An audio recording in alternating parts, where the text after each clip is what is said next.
성경을 읽다가 보면은 절제해라, 그리고 인내해라, 오래 참고 견뎌라, 이런 권면의 말씀이 좀 많이 나오는 것을 알 수가 있습니다. 예를 들면 로마서 5장 3절 4절, 다만 이뿐 아니라 우리가 환난 중에도 즐거워하나니 이는 환난은 인내를, 인내는 연단을, 연단은 소망을 이루는 줄 알미로다. 또 야고보서 1장 4절도 마찬가지입니다. 인내를 온전히 이루라, 이는 너희로 온전하고 구비하여 조금도 부족함이 없게 하려 함이라. 이런 식으로 인내를 강조하는 교훈의 말씀도 많이 나오고요. 그런가 하면은 성경에 보면은 인내하지 못하다가 급히 서두르다가 어려움을 당하고 낭패를 만나는 이런 사례들도 종종 나옵니다. 예를 들면 대표적인 사례가 출애굽기 32장에 나오는 금송아지 우상 사건, 이런 거 아닙니까? 모세가 시내산에 율법을 받으러 가서는 아무리 기다려도 안 오는 겁니다. 오래 기다렸던 백성들이 그거를 못 견뎌가지고 그만 금송아지 우상을 만들어서 하나님의 진노를 사 엄청난 위기를 자초하는, 이게 대표적인 사례고요. 또 그런가 하면은 우리가 잘 아는 야곱의 어머니 리브가도 마찬가지입니다. 자녀 교육을 하는데, 아니 자기가 야곱을 임신했을 때 하나님께서 약속의 말씀을 주셨거든요. 내가 야곱을 강하게 인도할 것이다. 그 약속의 말씀을 주셨는데 이 법은 멀고 주먹은 강하고 이런 말이 있는 것처럼 하나님의 약속의 말씀을 신뢰하지 못하고 기다리지 못해가지고 그만 속임수로 아버지의 축복을 받아내게 하려는 이런 잘못된 시도를 하다가 아들이 얼마나 안 해도 되는 고생을 하는 길로 들어가게 만듭니까? 이 모든 것들이 다 이제 인내하지 못하는 데서 생기는 비극인데요. 오늘 본문도 바로 딱 그런 케이스에 지금 사건이 발생을 하고 있습니다. 자, 오늘 본문 창세기 16장 1절 2절 한번 보십시오. 아브라함의 아내 사레는 출산하지 못하였고 그에게 한 여종이 있으니 애굽 사람이요 이름은 하갈이라. 사레가 아브라함에게 이르되 여호와께서 내 출산을 허락하지 아니하셨으니, 허락하지 않은 게 아니고요, 하나님의 때, 가장 적절한 하나님의 때를 지금 하나님이 기다리고 계시거든요.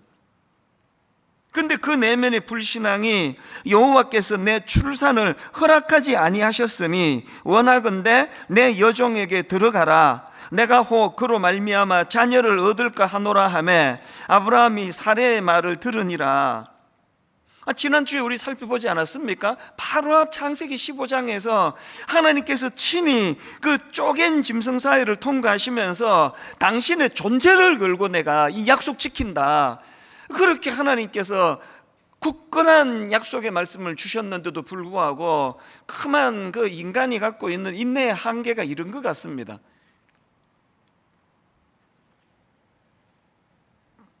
그 일로 인해 가지고 가장 고통을 많이 당하는 사람이 바로 그 일을 제안했던 당사자예요. 여러분 아시는 4절 말씀, 아브라함이 하갈과 동침하였더니 하갈이 임신하매 그가 자기의 임신함을 알고 그의 여주인을 멸시한지라. 이 일로 인해서 가정의 위기가 찾아오고 여러 가지 부작용들이 너무나 많이 발생했다는 걸 다 아시리라 생각합니다. 저는 이런 오늘 본문의 아브라함과 사라 부부를 보면서 히브리서 10장 36절 말씀이 생각났는데요, 세 번역입니다. 여러분이 하나님의 뜻을 행하고서 그 약속해 주신 것을 받으려면 뭐가 필요하다 그럽니까? 인내가 필요합니다. 인내. 이게 지금 우리 같은 평범한 어떤 부부가 그냥 아들을 바라고 딸을 바라고 이런 차원이 아니지 않습니까? 엄청난 하나님의 놀라운 역사와 계획이 그를 통해 펼쳐질 텐데 어떻게 그렇게 졸속으로 자기들 마음대로 그렇게 서두를 수 없는 일 아닙니까? 그래서 오늘 이 본문 말씀 우리에게 주는 메시지가 참 많은데요, 그런데 저는 이 말씀을 묵상하다가 보니까 이 아브라함과 사라가 이런 잘못된 결정을 할 수밖에 없는 위험 요소가 이미 그들 내면에 있다는 걸 제가 발견하게 된 겁니다. 이 아브라함과 사라가 이런 잘못된 판단을 할 수 있는 위험 요소가 두 가지가 있더라고요. 첫 번째가 뭐냐? 상대방을 인격적으로 존중하지 않는 태도, 여기에서 이런 잘못된 방법이 나온 거거든요. 이게 무슨 말씀이냐? 지금 여러분 본문 2절에서 이 여종 하갈을 대하는 사라의 태도를 한번 보십시오. 사레가 아브라함에게 이르되 여호와께서 내 출산을 허락하지 아니하셨으니 원하건대 내 여종에게 들어가라. 내가 혹 그로 말미암아 자녀를 얻을까 하노라 하매. 또 5절에서도 마찬가지입니다. 사레가 아브라함에게 이르되 내가 받는 모욕은 당신이 받아야 옳도다. 내가 나의 여종을 당신의 품에 두었거늘. 지금 이 묘사되는 사라가 묘사하고 있는 그 여종 하갈을 보면은요, 그를 인격체로 대하지 않습니다. 마치 마음대로 할 수 있는, 자기 목표를 이루고 자기 뜻을 관철시키는 어떤 수단, 어떤 도구로 취급하고 있는 걸 볼 수 있는 거 아닙니까? 이건요, 충격적인 건 아브라함에게서도 똑같이 발견되는 태도예요. 이게 덧나가지고 이제 그 여종이 임신했다고 그렇게 자기를 대하는 태도가 달라지고 막 함부로 대하고 그러니까 이제 그 아내가 사라가 화가 난 거 아닙니까? 그래서 남편한테 막 퍼붓는 거예요. 그렇게 불평을 하니까 그 불평을 받는 아브라함의 반응이 너무나 놀랍습니다. 나쁜 쪽으로. 뭐라고 아브라함이 반응합니까? 6절을 세 번역으로 보십시오. 아브라함이 사라에게 말하였다. 여보, 당신의 종이니 당신 마음대로 할 수 있지 않소. 당신이 좋을 대로 그에게 하기 바라오. 그래서 나온 게 그 다음 사레가 하갈을 학대하니 하갈이 사레 앞에서 도망하였다. 여러분, 이거 충격적이지 않습니까? 아브라함도 똑같은 인식이에요. 지금 하나님은 자기를 통하여 복의 통로가 되도록 모든 사람들이 자기를 인하여 복을 받는 이런 놀라운 축복을 주셨는데, 그 종을 대하는 아브라함의 태도가 뭡니까? 아니, 왜 그거 갖고 불평해? 그거 당신 건데, 당신 종인데 마음대로 해. 지금 여러분이 아브라함과 사라 부부가 가진 잘못된 인식이 뭡니까? 그 여종은 자기 마음대로 몸을 통해서 아들을 낳게 하든지 핍박을 하든지 아무 상관이 없는, 영적으로 지금 아브라함과 사라가 영적으로 문제가 있으니까 이런 하나님의 방법을 기다리지 못하고 그렇게 이상한 방법을 취했던 것처럼요, 제가 발견한 게 뭡니까? 우리가 영적으로 하나님 앞에서 영적으로 우둔해지면은요, 사람을 대하는 태도가 이렇게 된다는 거예요. 제가 지난주에 그 오징어 게임 이 드라마를 계속 그거 보면서 마음이 불편한 지점이 있거든요. 이 드라마가 엄청 기발하잖아요. 우리가 어릴 때 놀던 그 오징어 게임, 또 달고나 뽑기, 또 무궁화꽃이 피었습니다, 이런 추억의 놀이를 가지고 드라마를 소재로 만든 거 되게 기발한데요. 그런데 이건 동심을 다 짓밟는 것 같아요. 무궁화꽃이 피었습니다. 지금도 아마 그 어린 자녀를 둔 엄마 아빠들이 아이들과 이런 놀이 할 텐데요, 이거를 살인 도구로 만들어 가지고 무궁화꽃이 피었습니다 했는데 이후에 잘못 몸을 움직이면 바로 기관총으로 쏴 죽여버려요. 그래서 수백 명 중에 딱 한 명만 남겨놓고 다 죽여버려요.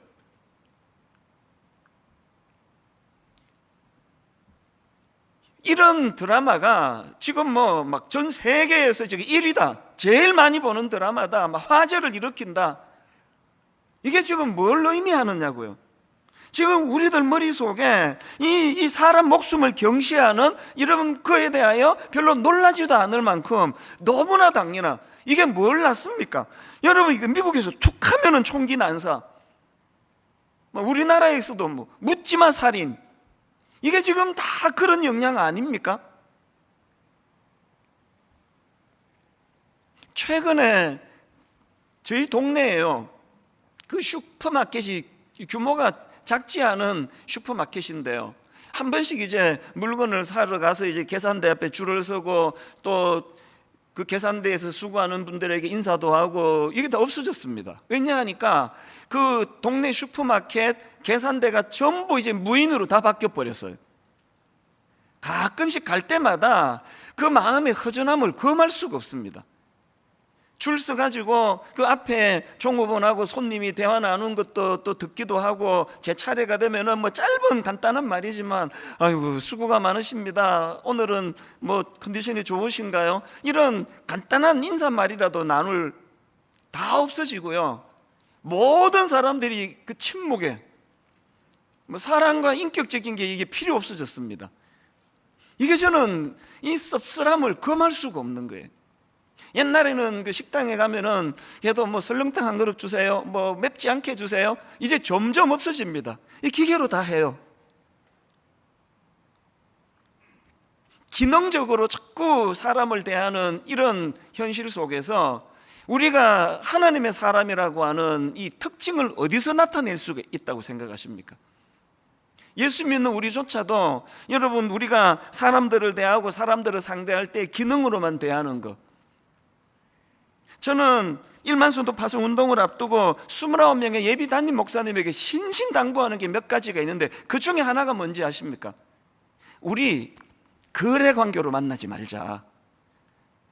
내가 여러분에게 뭘 줄 수 있고 여러분이 내게 뭘 줄 수 있고 이런 걸로 만나지 말자. 이런 거래 관계가 아니라 존재가 귀하고 존재가 아름다울 수 있도록 똑같은 부탁을 합니다. 저나 우리 목사님들이 성도님들에 대하여 거래 관계로 바라보지 않기로 하자. 이분은 내가 개척하는 교회에 따라오시나 안 따라오시나 인간적으로 궁금하겠지만 이런 걸로 구분하지 말자. 따라오셨을 때 이게 뭐 쓰임새가 뭐 더 많이 있는 건가? 이 따라와도 뭐 쓰일 데가 없나? 이런 것들이 만약에 우리 안에 자리를 잡는다면 그건 교회가 아니에요. 다락방에 갔더니 그 뭐 얻을 것도 많고 순장님 친절하게 잘해주시고 그리고 뭐 정보도 많이 교환하고, 처음에는 그런 마음으로 다락방에 참석을 시작했다 하더라도요, 그것이 계속되는 건 곤란합니다. 인격과 인격에 부딪히면은 그 자체에서 감동이 흘러야 되는 거 아닙니까? 제가 추구하는 한 사람 철학이라는 거는요, 한 영혼을 기능으로 대하지 않는 태도, 한 영혼을 인격적으로 대하는 태도, 이게 한 사람 철학의 가장 중요한 핵심입니다. 교회를 나누는 것이 좋겠다고 생각한 여러 이유 중에 하나가 분당 우리 교회는 이 일이 너무 어려워져 버렸기 때문 아닙니까? 최근에 저는 우리 교회 장로님께 너무나 감동적인 이야기를 하나 들었습니다. 이 장로님은 이제 정년 퇴직을 하시고요, 그렇게 잠깐 쉬시는데 뭐 워낙 성실하고 그러시니까요, 뭐 바로 이제 일거리 제안이 들어온 거예요. 그래서 스카웃 되다시피 이제 새로 이제 일을 시작하셨는데요, 그러고 났더니 그 아내 권사님이 뭐 물론 농담이죠. 권사님이 웃으면서 그런 얘기 하더래요. 여보, 그 당신 그 새로 취직된 거 나 때문인 거 모르죠? 그게 무슨 말이야? 그랬더니요, 이 권사님이 하나님께 최근에 간절히 기도했대요. 하나님 돈 좀 주세요. 하나님 저 돈이 좀 필요합니다. 그렇게 기도하셨대요. 감동적인 건 그 다음 이야기예요. 왜 돈이 필요했는지 아십니까? 이 권사님이 이제 순장님으로 오래 사역하고 교회를 너무 봉사를 잘하시고 하니까요, 지금도 예전에 다락방 그 젊은 부부라든지 또 교회 안에 여러 분들이 상담을 요청하는 거예요. 기도를 부탁하는 겁니다. 어떤 경우도 허투루 대하지를 않으세요. 그래서 진심으로 만나서 손을 잡아주고 같이 울어주고, 그래서 한번 이렇게 상담을 하고 나면은 이 상담이라는 게 상대방의 슬픔이 내게로 전이 되는 거거든요. 그래서 어떨 때는 막 같이 우울해하시고 같이 눈물을 흘리시고 그러는데요, 그렇게 만나서 길게 대화하고 나면은 밥도 사줘야 되고 차도 사줘야 되는데 돈이 필요하다는 거예요. 그래서 하나님, 저에게 돈 좀 주세요. 그렇게 기도를 했더니 당신을 취직시켜 주더라. 그래서 이제 당신 받아온 월급의 반은 내 거야. 농담으로 그렇게 이야기를 하는데 난 너무 감동이 되는 겁니다. 그 장로님도 너무 훌륭하신 거 아닙니까? 그거를 여사로 듣지 않고 흐트러 듣지 않고 진지하게 그 말을 받아가지고, 여러분이 세상에 이렇게 사람을 함부로 대하고 인명을 경시하는 이 시대 풍조 속에서는요, 내가 저 사람 왜 내가 상담해 줘야 돼? 내가 상담해 주는데 왜 밥까지 내가 왜 사줘야 돼? 내 저 사람 상담해 준다고 이게 떡이 나와 밥이 나와, 이런 얘기 많이 들어보셨죠? 이게 세상의 메시지라면 오늘 여러분, 아브라함이 그리고 아내 사라가 결정적으로 지금 그 마음속에 잘못된 것들이 잘못된 길로 가게 만든 게 있다면, 아무리 여종이라 그러지만 인격으로 대하지 않는 그 태도 속에 이런 하나님이 보시기에 악한 열매들이 나올 요소가 있다는 겁니다. 여러분, 분당 우리 교회 뿐만 아니라 모든 이 땅의 크리스찬들이 사람을 존중히 여기고 무례하게 대하지 않고 사람에 대하여 아래 사람이라고 막대하지 않는, 그래서 오늘 우리 예수 믿는 사람에게는 갑질이라는 이 단어는 절대로 있을 수 없다는 거 얼마나 많이 강조합니까? 이게 첫 번째 그 부부에게서 발견되는 잘못된 모습이고요. 두 번째로 아브라함과 사라가 잘못된 판단을 하게 된 위험 요소가 하나 더 있는데요, 그 악한 시대의 영향력 아래 놓여 있다는 겁니다. 이 악한 시대의 영향력, 이게 무슨 말씀인지 설명을 드릴게요. 그 기동연 교수님이 쓴 책에 보니까요, 이게 참 우리로 봐서는 황당하잖아요. 아니, 애가 안 쓴다고 어느 부부가 딴 여자 들여가지고 애 낳지, 이게 우리로서는 너무 어색한데요, 이게 그 시대적인 배경을 갖고 있다는 겁니다. 그 시대에, 그 당시 사회에서는 이 자식 없는 아내를 위한 대리모 제도가 있었고요, 그 부잣집 여주인들은 그 여종을 일종의 그 시바지라 그러나요? 그런 일을 행하던 일이 있던 시대라는 겁니다. 그러니까 우리는 이런 사라의 제안이 너무 황당하고 생소하지만, 지금 아브라함이 그걸 수용하는 게 뭡니까? 그 지금 악한 사회적인 영향력, 그 영향을 지금 받고 있다는 그거 아닙니까? 뭘 지금 제가 강조하는 겁니까? 여러분이나 저나요, 어쩔 수 없습니다. 우리가 발 딛고 살아가는 이 시대의 문화와 풍습의 영향을 받을 수밖에 없는 거거든요.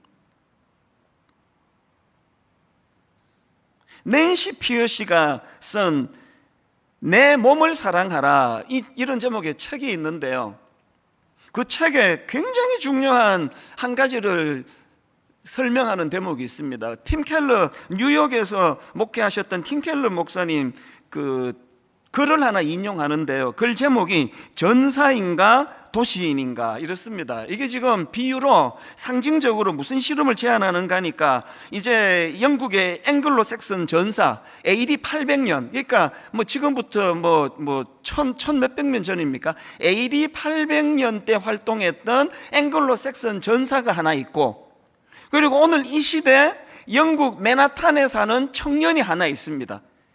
이 두 청년을 비교하면서 무슨 설명을 하느냐, AD 800년대 살았던 영국의 앵글로 잭슨 전사가 두 가지 내면의 충동이 있다는 거예요. 그 첫 번째 충동이 뭐냐, 무례한 사람을 때려 죽이고 싶은 충동. 그러면 이 전사는 그런 충동이 오면은 그 내면에서 이렇게 이야기할 거라는 겁니다. 이게 나야, 이게 내 아이덴티티야, 난 무례한 사람들은 볼 수 없는 나는 전사야, 그런 것들을 처벌하는 용감한 사람이 나야. 그리고 또 그 시대 모든 사람들이 다 이런 폭력성에 대하여 인정을 해주는 겁니다. 이 사람 진짜 용감해, 무례한 사람들을 가만두지 않고 처치하는 굉장한 용감함이 있어. 이게 이제 이 사람을, 폭력성을 굉장히 이제 강화를 시켜준다는 거예요. 그런가 하면은 이 AD 800년 영국의 앵글로 삭슨 전사에게 또 다른 한 가지 내면의 충동이 있는데, 이게 동성애 감정이 흐르는 겁니다. 예를 든 거예요. 주후 800년대 영국 전사에게 동성애 감정이라는 건요, 이거 황당하기 짝이 없는 거예요. 있을 수가 없는 거예요.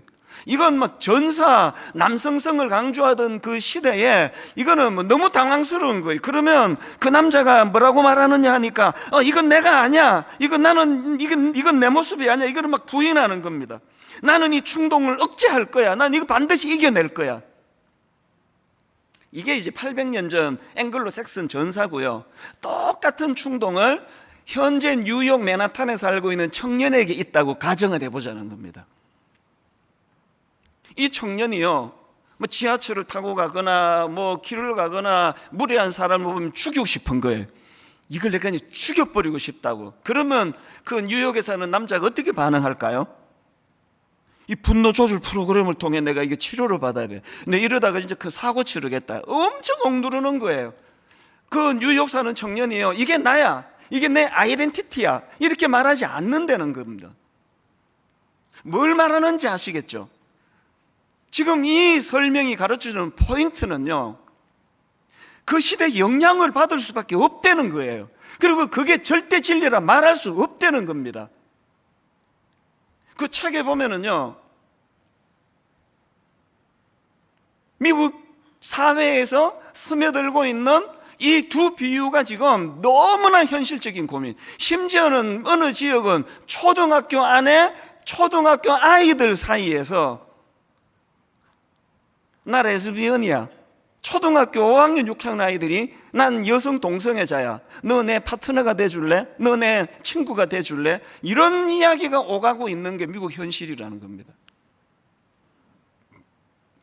이런 점에서 저는요, 에베소서 2장 2절 그때에 너희는 그 가운데서 행하여 이 세상 풍조를 따르고 공중의 권세 잡은 자를 따랐으니 곧 지금 불순종의 아들들 가운데서 역사하는 영이라. 지금 우리가 두려워하는 게 이 세상 풍조라는 것이 감당하기 어려운 너무나 경험해보지 못한 혼란이라는 겁니다.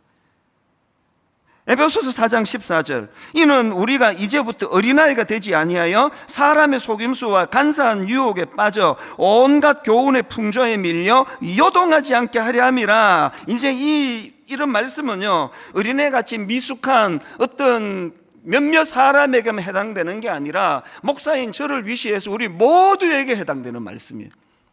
이게 뭐 그냥 한순간 놓치면은 상상을 초월하는 이런 유혹에 넘어가게 되는 것이니, 저는 이런 의미에서 오늘 본문에서 그 믿음으로 순종해서 결단해서 하나님을 따라왔던 아브라함과 사라가 보여주는 그 시대 영향을 받는 그 모습을 보면서 두려움이 드는 거예요. 오늘 이 시대는요, 그리스도인으로 살아가기가 너무나 힘든 시대입니다. 지난주에 우리가 창세기 15장을 살펴봤는데요, 그때 다룰 분량이 또 시간이 촉박해서 다루지 못했던 한 장면이 있는데요, 한 주 내내 제 머릿속에서 그 잔상이 떠나질 않는 겁니다. 그 장면을 설명드릴게요. 자, 창세기 15장 9절입니다.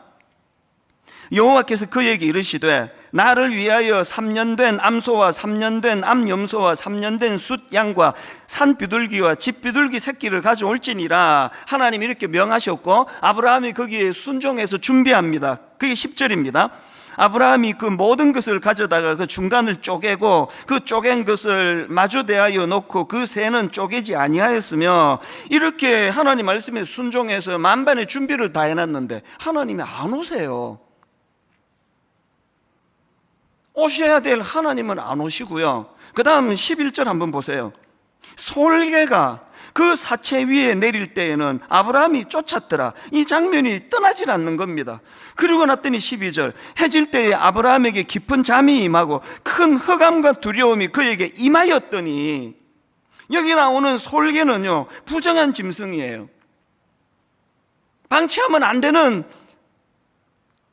아니 이제 오셔야 될 하나님은 안 오시고 계속 솔개가 지금 이거 방해하는 거예요. 이게 딱 오늘 우리 시대 아닙니까? 솔개나 쫓고 있는 오늘 우리들을 보고 세상 사람들이 너무나 많이 조롱을 해요. 네 하나님 어디 가셨니? 왜 안 오시니? 그 솔개만 쫓느라 피곤해 쩔은 네 모습이 안쓰럽다.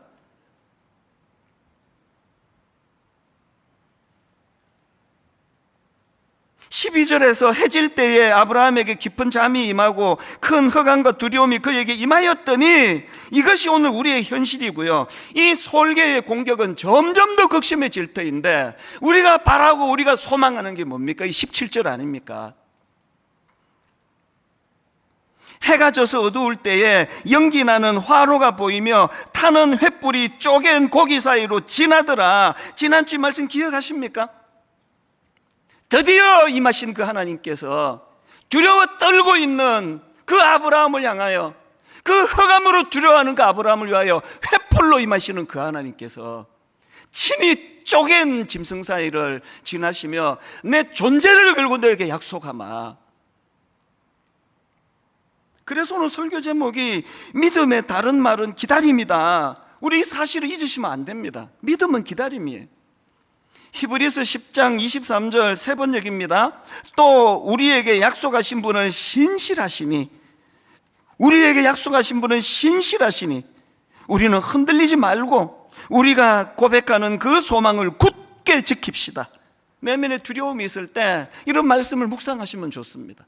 그런가 하면은 시편 40편 1절, 내가 여호와를 기다리고 기다렸더니, 내가 여호와를 기다리고 기다렸더니 귀를 기울이사 나의 부르짖음을 들으셨도다. 이게 신앙생활 아닙니까?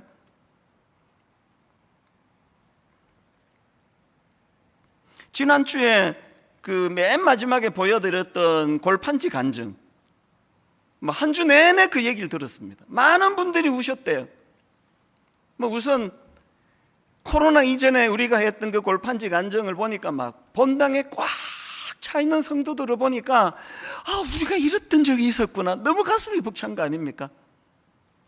거기 어린 중고등학생을 위시해가지고 우리 90대 어른에 이르기까지 참 예수님 만나기 이전 내 모습, 예수님 만난 이후의 내 모습, 그게 그렇게 우리에게 참 눈물을 가져다 줬는데요.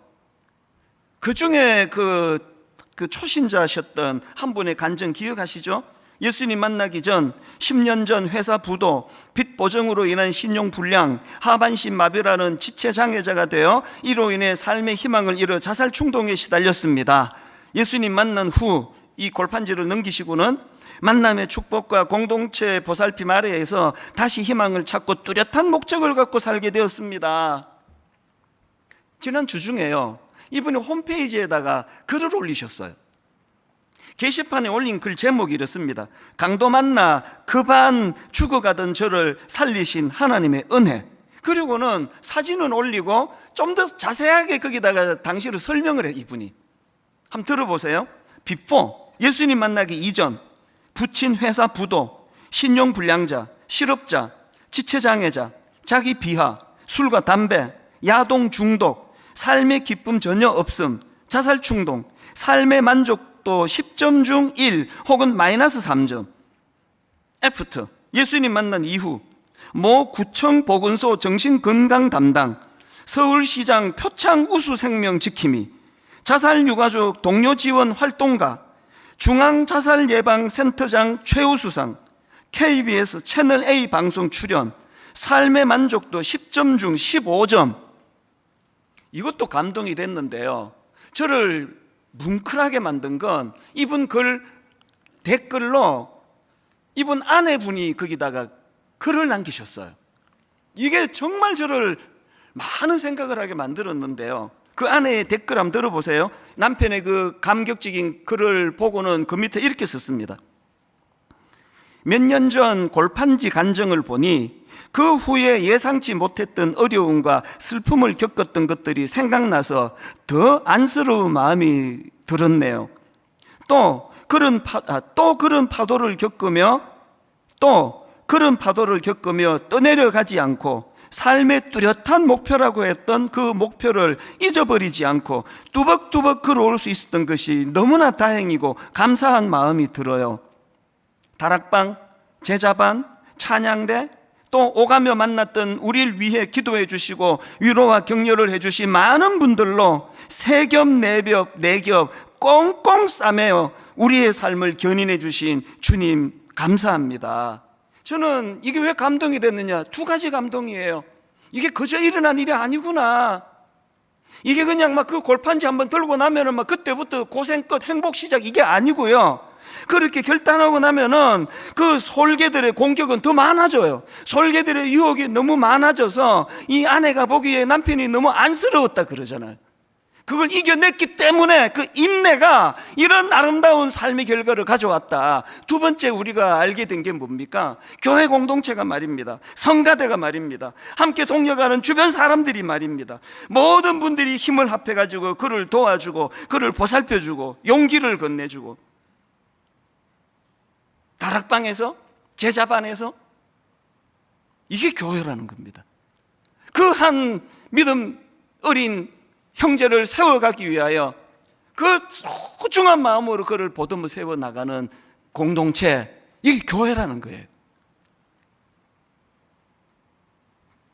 저는 여기까지 오늘은 수고 많이 하신 우리 모든 성도님들에게 눈물로 호소합니다. 여러분, 이제 그 솔개 쫓으며 너무나 많이 지쳐있는 거 이해가 되지만 조금만 더 견디지 않으시겠습니까? 조금만 더 주님을 신뢰하면서 우리를 위하여 십자가를 통하여 그 쪼갠 짐승 사이를 친히 지나가시면서 내 존재를 걸고 약속하마 그 하나님을 신뢰하며 조금만 더 견디지 않으시겠습니까? 결론을 맺기 전에 한 가지 포인트만 더 살펴보기를 원하는데요. 바로 지난 금요일 날에 저는 늘 이런 식의 은혜를 경험해요. 전남대학교 병원 정신건강의학과에 근무하는 의사분께서 제게 메일을 보내줬어요. 우리 교회 성도도 아니고 또 제가 아는 분도 아니에요. 제 이메일 주소를 모르시니까요, 우리 교역자를 통해서 이거를 좀 전달해 달라고 보내왔는데 이게 너무 놀라웠습니다. 오늘의 결론 말씀을 그분이 어떻게 하시고, 이분이요 전남대학교 병원 그 정신건강의학과에 소속된 의사분이 그 팀이 이 코로나랑 관련한 연구를 했는데요, 연구 주제가 코로나 블루와 스트레스 예방을 위한 솔루션이래요. 코로나 블루라는 거, 이 코로나 확산으로 생긴 우울감, 우울증, 또 무기력증 이런 걸 뜻하는 단어 아닙니까? 그러니까 어떻게 하면은 이런 코로나로 인한 그런 무기력증이나 스트레스를 예방할 수 있는가, 이 연구팀이 연구를 했더니요, 답이 딱 나오더래요. 그게 감사들이 감사. 이 교회에서 한 게 아니고요, 제가 기억하기로 정부에서 출연한 그 기금을 가지고 전문가들이 모여 논문을 쓴 논문에 나온 결론이에요. 그 내용을 다룬 기사를 다 읽어드리면 너무 좋겠는데 시간이 없어서 제가 앞부분만 읽어드릴게요. 코로나19 확산 이후 일반인과 의료인에게 우울증과 스트레스가 크게 증가하였지만 감사하는 마음이 예방 효과가 있다는 연구 결과가 전남대학교 병원 정신건강의학과 연구팀에 의해 발표되었다. 이 논문 두 편이 여기에 지금 발표가 된 겁니다. 이분의 그 메일을 보고서 이게 감사구나 하고 오늘 본문을 다시 한번 보세요. 아브라함의 아내 사라가 그런 잘못된 제안을 했는데 그 첫 출발 한번 읽어보세요. 그 15장에서 하나님 그 쪼갠 짐승 사이로 지나면 이런 약속을 주신 하나님을 내가 찬양합니다가 아니에요. 하나님에 대한 원망, 하나님에 대한 불평, 과장된 불평, 하나님이 우리 애기 생기는 걸 막으신다고, 그것이 이런 불행한 결과를 가져온 거예요. 제가 깨달은 게 뭘까요? 여러분 이미 알고 계신 게 뭡니까? 기다림은 감사예요. 감사함으로. 그래서 지금 결핍된 그 문제에 집중하는 본능을 우리가 방치하지 말고, 그거 어쩔 수 없지만 15장에서 주셨던 그 하나님의 은혜, 14장에서 주셨던 그 하나님의 은혜, 13장에서 12장에서 주셨던 그 하나님의 은혜, 잘못 판단해서 애굽으로 내려가 엉뚱한 곳 헤맬 때 하나님이 어떤 은혜로 그를 다시 회복 주셨던가, 그 지나간 시간에 대한 감격을 회복하는 것, 이게 전남대학교 어떤 저 알지도 못하는 의사 교수님을 통해서 하나님이 보내주신 자료라고 저는 믿거든요. 우리 지난주에 월드비전에서 감사 챌린지, 추수감사절 너무너무 감사해요. 한국 교회를 좀 섬기고 싶다고 이 감사 노트를 정성껏 만드는 이거를 10만 부를 원하는 교회에다가 배포하겠다고, 분당 우리 교회도 그 혜택을 누렸는데요, 이게 사실 이제 추수감사절 한 주 전 그 일주일 쓰는 용이거든요.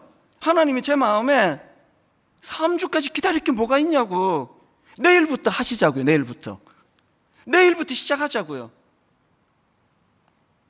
꼭 이거 안 쓰셔도 돼요. 이거는 추수감사 전주일 쓰기로 아껴놓고, 여러분 이미 있잖아요. 우리 교회가 쓰는 감사 노트 한 몇 줄 쓰고 그 처박아 놓은 거 다 찾아내세요. 그거 다 끄집어내세요.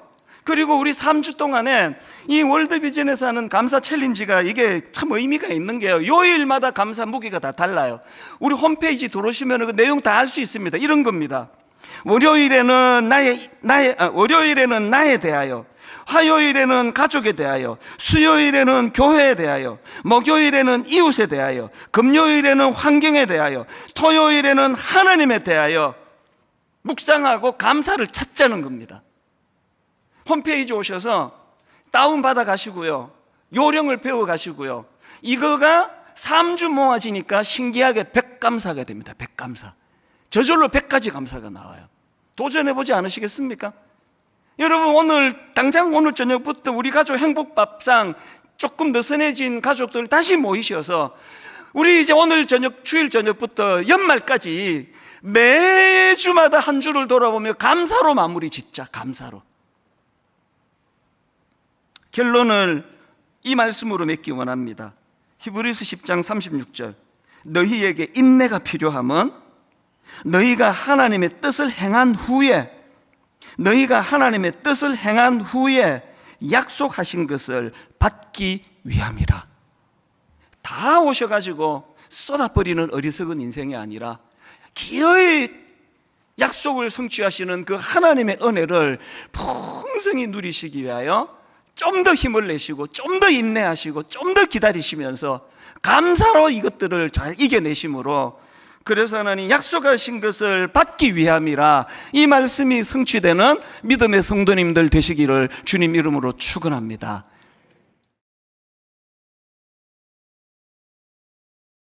최근에 난 그 신문 기사 하나가 참 제 마음을 참 아프게 했습니다. 머리 기사 제목이 이랬습니다.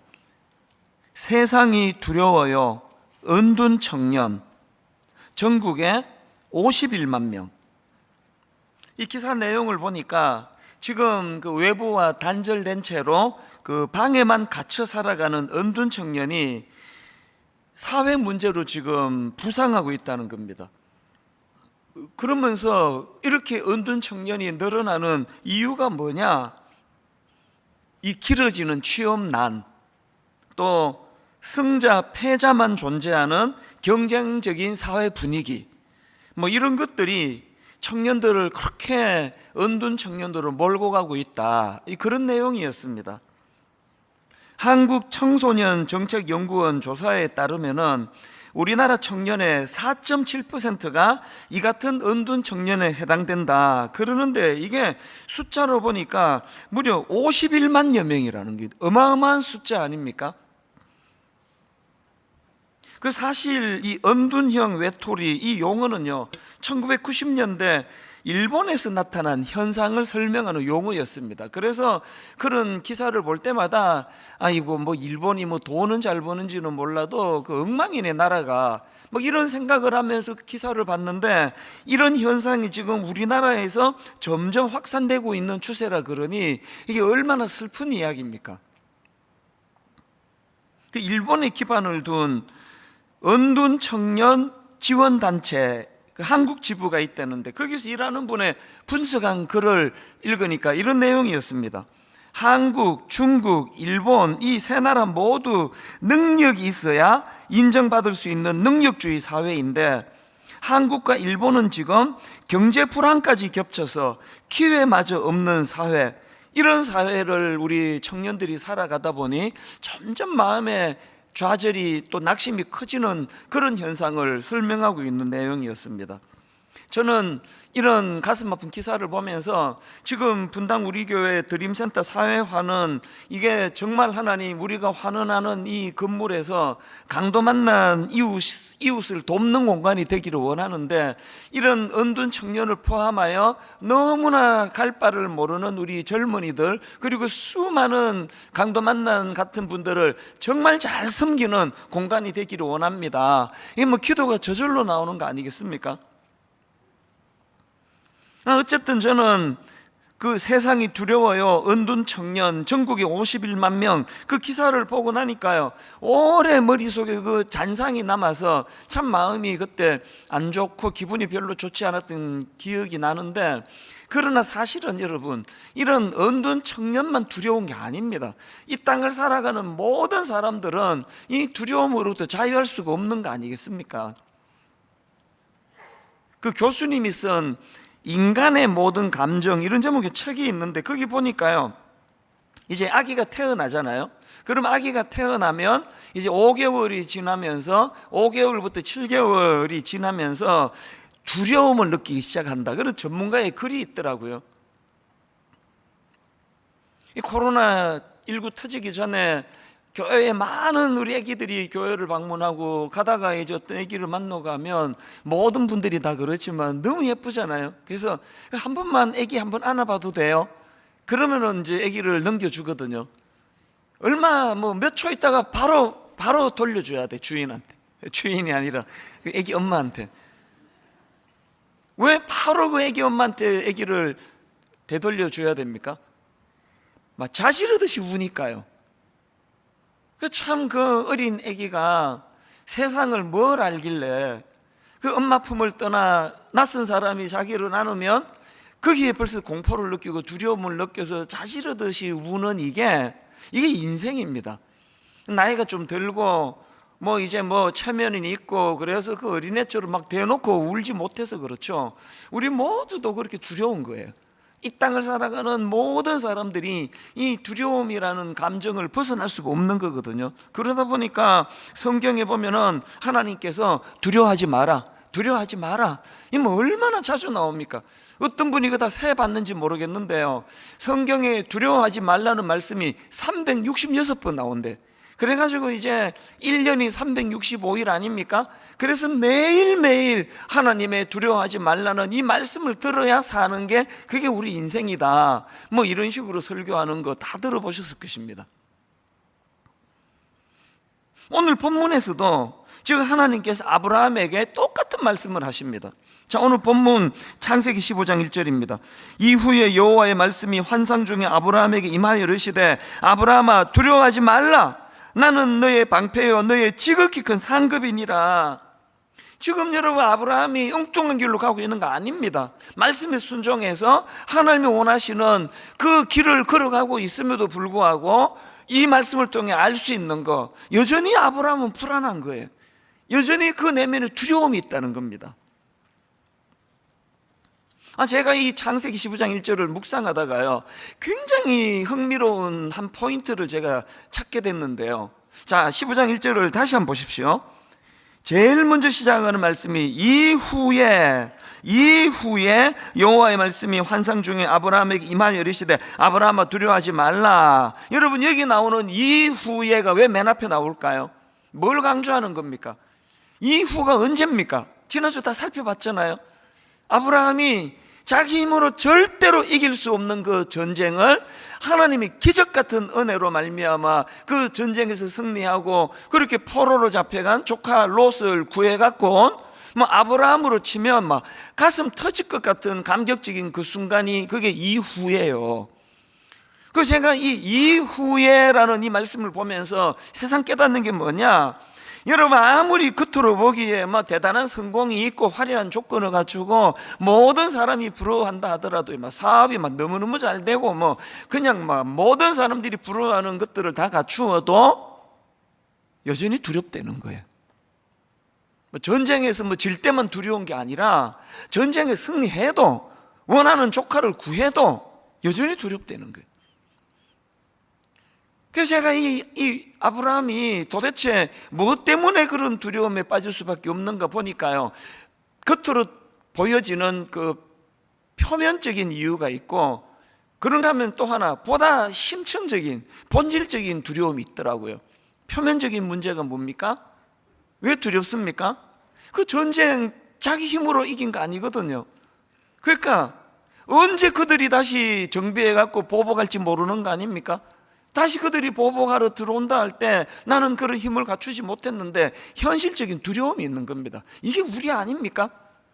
막 은혜 받고 막 가슴 터질 듯한 감격을 느끼고 내 힘으로 할 수 없는 놀라운 그런 일을 통하여 위기를 다 겪어내도 그 다음에 또 이런 일이 생기면 또 이렇게 잘할 수 있을까? 여전히 두려운 거예요.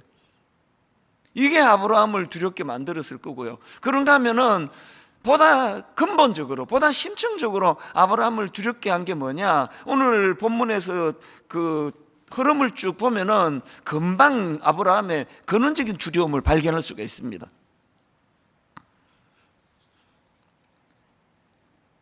하나님께서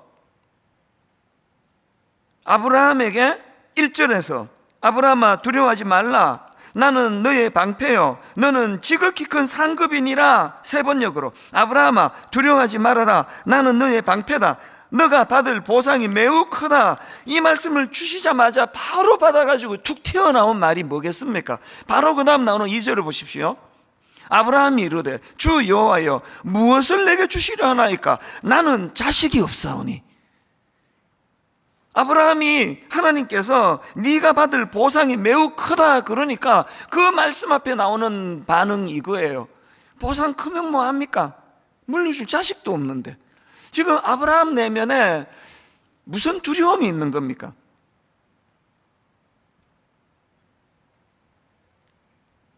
내가 하나님 약속을 믿고 여기까지 따라왔는데, 아니 하나님이 그 자녀 주시겠다 약속을 주셔서 그거 믿고 내가 갈대아 우르를 떠나고 또 하란에 머물고 있다가 그 말씀 앞에 내가 반응해서 여기까지 따라왔는데, 그럼 뭐 전쟁 한번 이기면 무슨 소용이냐?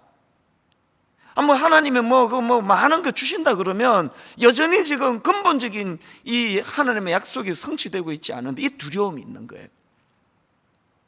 제가 그 종종 여러분한테 설명하는 그 상담학 용어, 그 중간지대의 불안, 그 기억하실 거예요. 아브라함이 갖고 있는 두려움이 뭡니까?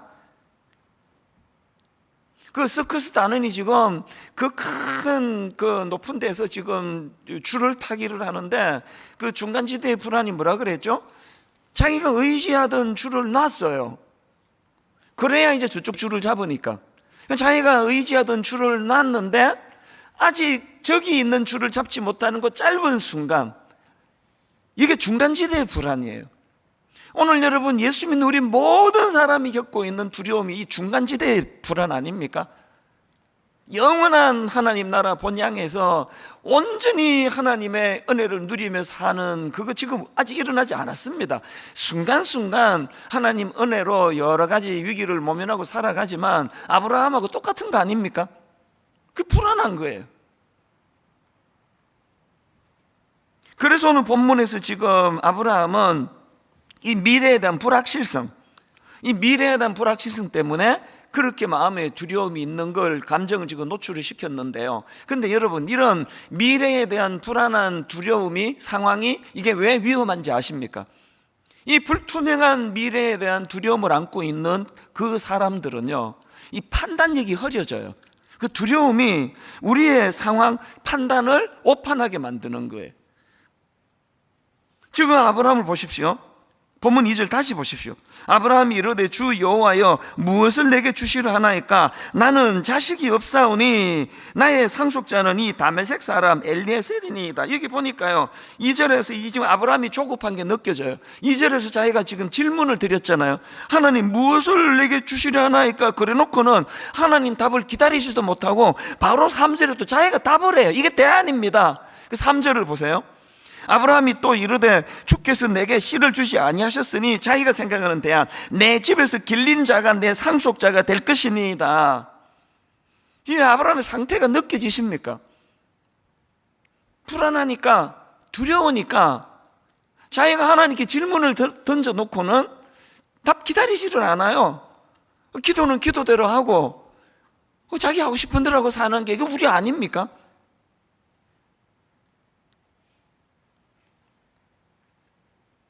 여러분, 우리가요 이 미래에 대한 어떤 불투명함, 또 그로 인하여 두려움이 내면에 자리 잡고 있는 이때는 뭘 하시면 안 돼요.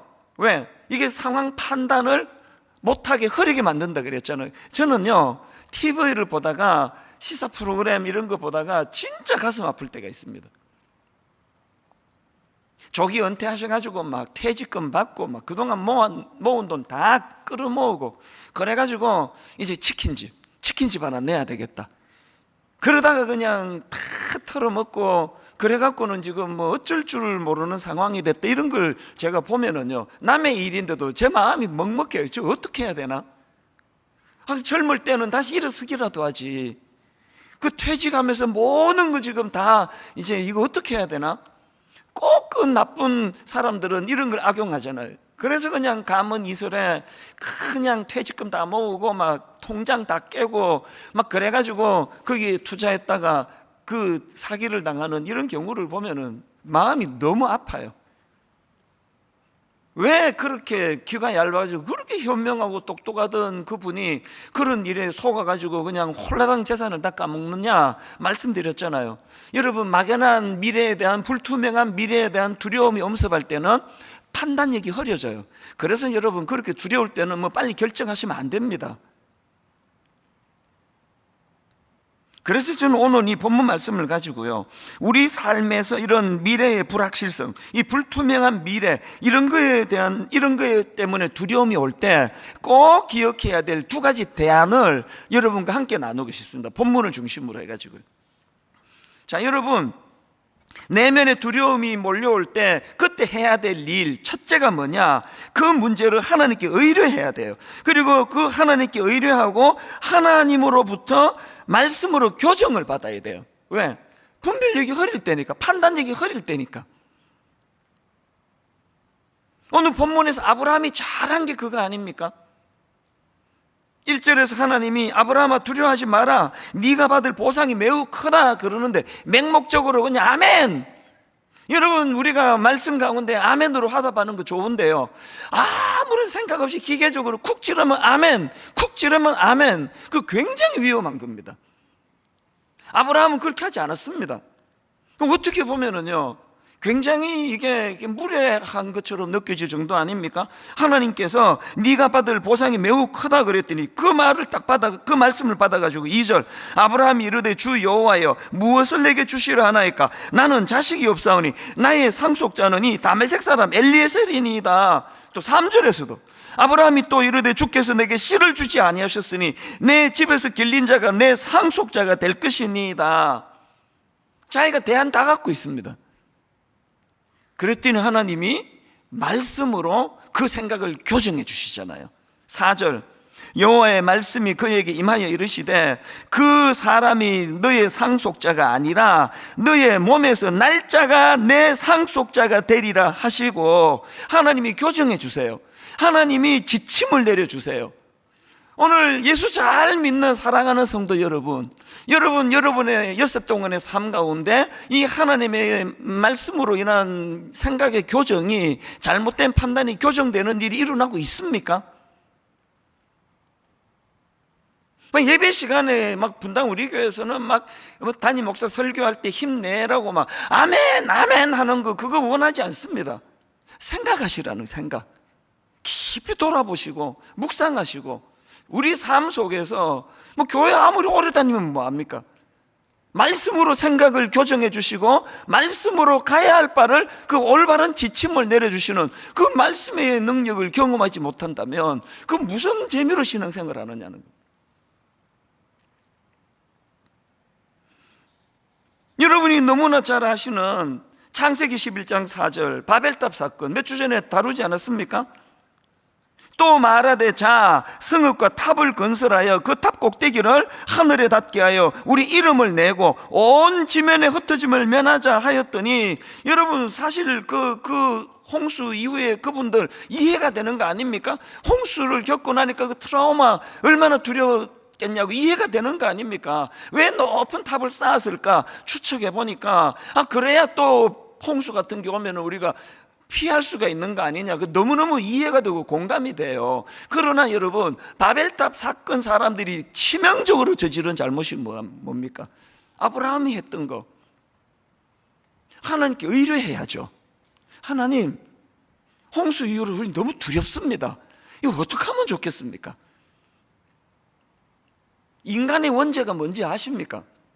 아담과 하와가 범죄하고 창세기 3장에서 그가 보여준 너무나 잘못된 그 모습이 오늘 우리의 모습이에요.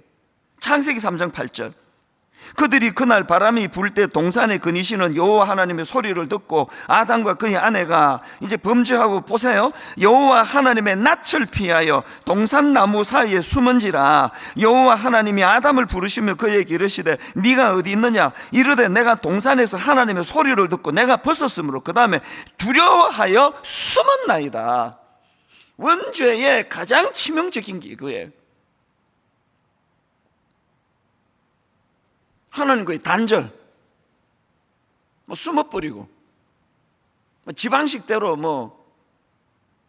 옷 지어 입고. 이게 혹시 우리의 모습 아닙니까? 여러분, 그 바벨탑 사건의 그 사람들이 오늘 우리의 모습 아닙니까? 두려우니까 그 짓 한 거 아닙니까? 두려우니까. 오늘 저는 이 예배와 이 말씀을 통하여 아브라함에게 배우게 되기를 바랍니다. 우리 하나님은요, 이게 어떻게 잘못 들으면 엄청 그 무리한 것처럼 보이잖아요. 아니, 하나님이 너에게 모든 거 공급해 주겠다 그러는데, 아니 공급해 주면 뭐합니까? 내가 자식이 없는데. 이게 굉장히 그 당돌해 보이는 느낌을 가져다 주지만, 그러나 하나님은 그걸 탓하지 않으시잖아요. 시편 한번 읽어보세요. 하나님은요, 인간의 희로애락을 다 허용해 주세요. 시편에 하나님 찬양만 있는 거라 생각하시면 그 오해십니다. 하나님 향한 원망, 하나님 향한 그냥 왜 저 악한 것들 내버려 두시느냐고부터 시작해가지고 그 사람의 모든 희로애락의 감정을 다 쏟아놓는 걸, 그걸 허락해 주시는 우리 하나님이세요. 그래서 저는 인생의 불투명한 미래에 대하여 두렵고 불안하고 그러면, 지금은 내 인생을 하나님께 의뢰할 때구나. 하나님께 내 인생을 자꾸 질문하고 어떻게 하면 좋을지. 하나님, 내 분별력은 너무나 흐리니. 그래서 여러분, 베드로전서 5장 7절 개역 한글입니다. 너희 염려를 다 주께 맡겨버리라. 이는 저가 너희를 권고하심이니라. 너희 염려를 다 누구에게? 주께 맡겨버리라. 이는 저가 너희를 지도해 주시기 때문이에요.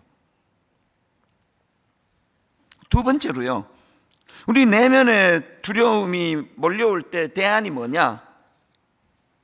보다 넓은 시야로 그 상황들을 바라보는 훈련이 필요합니다. 그 5절에 하나님 굉장히 독특한 행동을 하세요. 4절에서 아브라함의 생각을 교정시켜 주시고, 말씀으로 교정시켜 주시고, 보통 그렇게 끝내잖아요.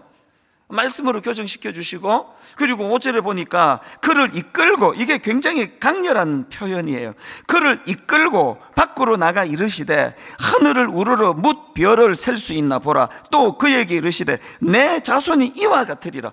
제가요, 지난 한 주 내내 이거를 묵상을 했어요. 하나님 왜 이러실까? 알 것 같은데 어렴풋이.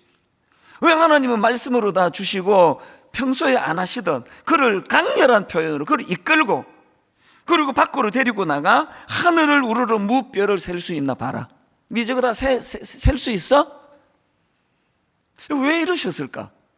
제가 이거를 한 일주일을 묵상을 하는 가운데 성경의 한 구절 하나가 툭 이렇게,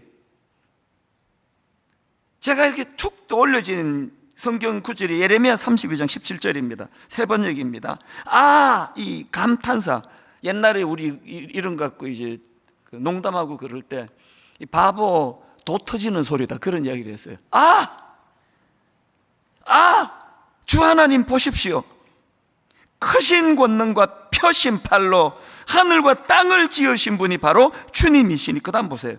주님께서는 무슨 일이든지 못하시는 일이 없으십니다. 하나님이 아브라함을 왜 이끌고 밖으로 나와 하늘의 별을 보라 그러셨겠냐고. 여러분, 미래에 대한 불투명한 두려움에 빠져 있는 분 다 아실 거예요. 생각이고 뭐고 행동이고 뭐고 점점 안으로 그렇게 좁혀지는 거 아닙니까? 온통 그 좁은 생각에만 몰두가 되는 그런 상황에 있던 아브라함, 온통 왜 내게는 자식이 없는 거지? 하나님 약속하셨는데 왜 안 주시는 거지? 이런 생각에만 몰입하고 있는 그 아브라함을 하나님이 그를 데리고 밖으로 나가셔 뭘 보여주셨습니까? 수많은 뭇별대로 너 저거 셀 수 있니? 아브라함의 생각이 자기 안에 고착되지 않고 생각의 지경이 더 넓어지기를 원하는 겁니다.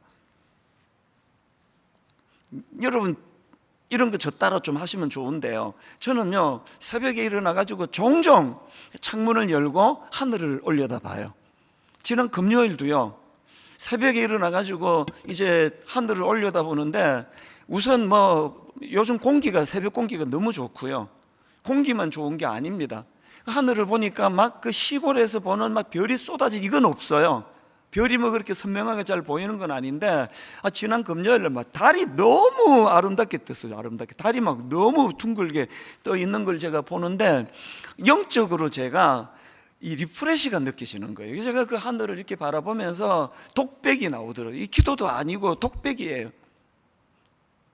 하나님, 이번 주일날 설교하게 될 아브라함처럼 저도 내면에 두려움이 많습니다. 하나님, 제 안에 두려움이 많은데 이거 아내한테도 잘 얘기를 못하고요, 성도들한테도 얘기를 못합니다. 성도들한테 얘기하면 성도들이 불안해 하시니까.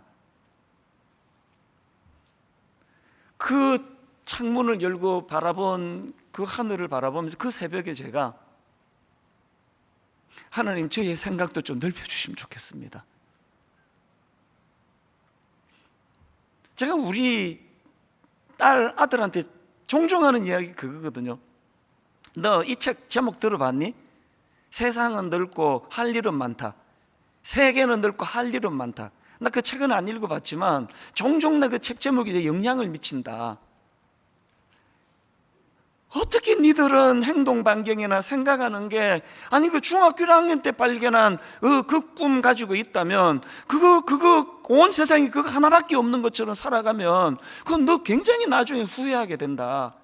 눈을 좀 더 높은 데로 돌려라. 1층에서 바라보는 그 주변 세계하고 드림센터 13층 옥상에 가서 바라보는 분당이 다 보인다. 더 넓은 곳을 바라봐라. 그런 이야기 종종 하거든요. 제가 우리 아이들에게 그런 얘기를 할 때마다 마치 하나님이 제게 그 마음을 주시는 것 같아요. 금요일 새벽에 창문을 열고 공기는 너무 신선하고 내 영혼이 치유가 되는 것 같은 그 시간에 하늘을 보면서 찬양 하나가 툭 터지는 거예요. 뭐 그 새벽에 제가 뭐 그 소리를 내며 찬양을 부르겠습니까? 마음으로 그것이 읊조려지는 거예요. 시편 8편을 가지고 만든 이 찬양 아시죠? 여호와 우리 주여, 주의 이름이 온 땅에 어찌 그리 아름다운지요, 어찌 그리 아름다운지요. 여호와 우리 주여, 주의 이름이 온 땅에 어찌 그리 아름다운지요, 어찌 그리 아름다운지요. 그 다음 찬양 같이 한번 불러보시겠습니까? 주의 손가락으로 지으신 주의 하늘과 주의 손가락으로 지으신 주의 하늘과 여러분 이 장면 상상해 보세요. 주가 베풀어 두신 달과 별, 내가 보니. 여러분 그 다음 이 가사를 주목하십시오. 성경 말씀, 사람이 무엇이관데, 우리를 얼마나 귀히 보시는 그 하나님, 주께서 저를 생각하시며 인자가 무엇이관데, 초라하기 짝이 없는 인생이지만 저를 권고하시나이까.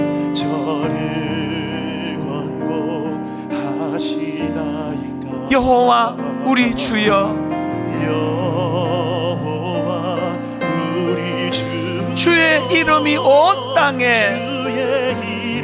너무나 우리를 아름답게 귀히 보시는 그 하나님, 어찌 그리 아름다운지요. 주님의 그 아름다우심으로 어찌 그리 아름다운지요. 어찌 그리 아름다운지요. 생각이 많고 불투명한 미래에 대하여 염려가 많고 이거 어디 가서 뭐 나눌 데도 없고, 여러분 그런 답답한 삶을 그렇게 걸어가고 계시다면 지금은요 하나님이 이끌어 여러분을 무별을 보게 하세요. 저는요 낮에도 종종 하늘을 봐요. 낮에 보는 하늘은 그 구름이, 그래서 제 스마트폰에요 막 구름 사진 엄청 많습니다. 저녁에 다시 창문을 열고 하나님이 만드신 이 하늘을 올려다 보면은 너무너무 아름다워요. 그저께는 별이 그렇게 아름다웠고요. 사람들은 낮에 멀리 볼 수 있는 걸로 생각을 해요. 그 완전 착각이에요. 어두우면 안 보이는 걸로 생각해요. 그 완전 착각입니다. 여러분 그거 아세요? 진짜 멀리 있는 건 밤에만 보인다는 거. 별이 보입니까 낮에? 달이 보입니까? 그저 자기 눈으로 막 엄청 멀리 봤다고 낮이 좋다고 그러지만 진짜 중요한 건 밤에 다 보여요. 지금 여러분 미래에 대하여 뭐 답답하세요? 막 두려움이 많으십니까?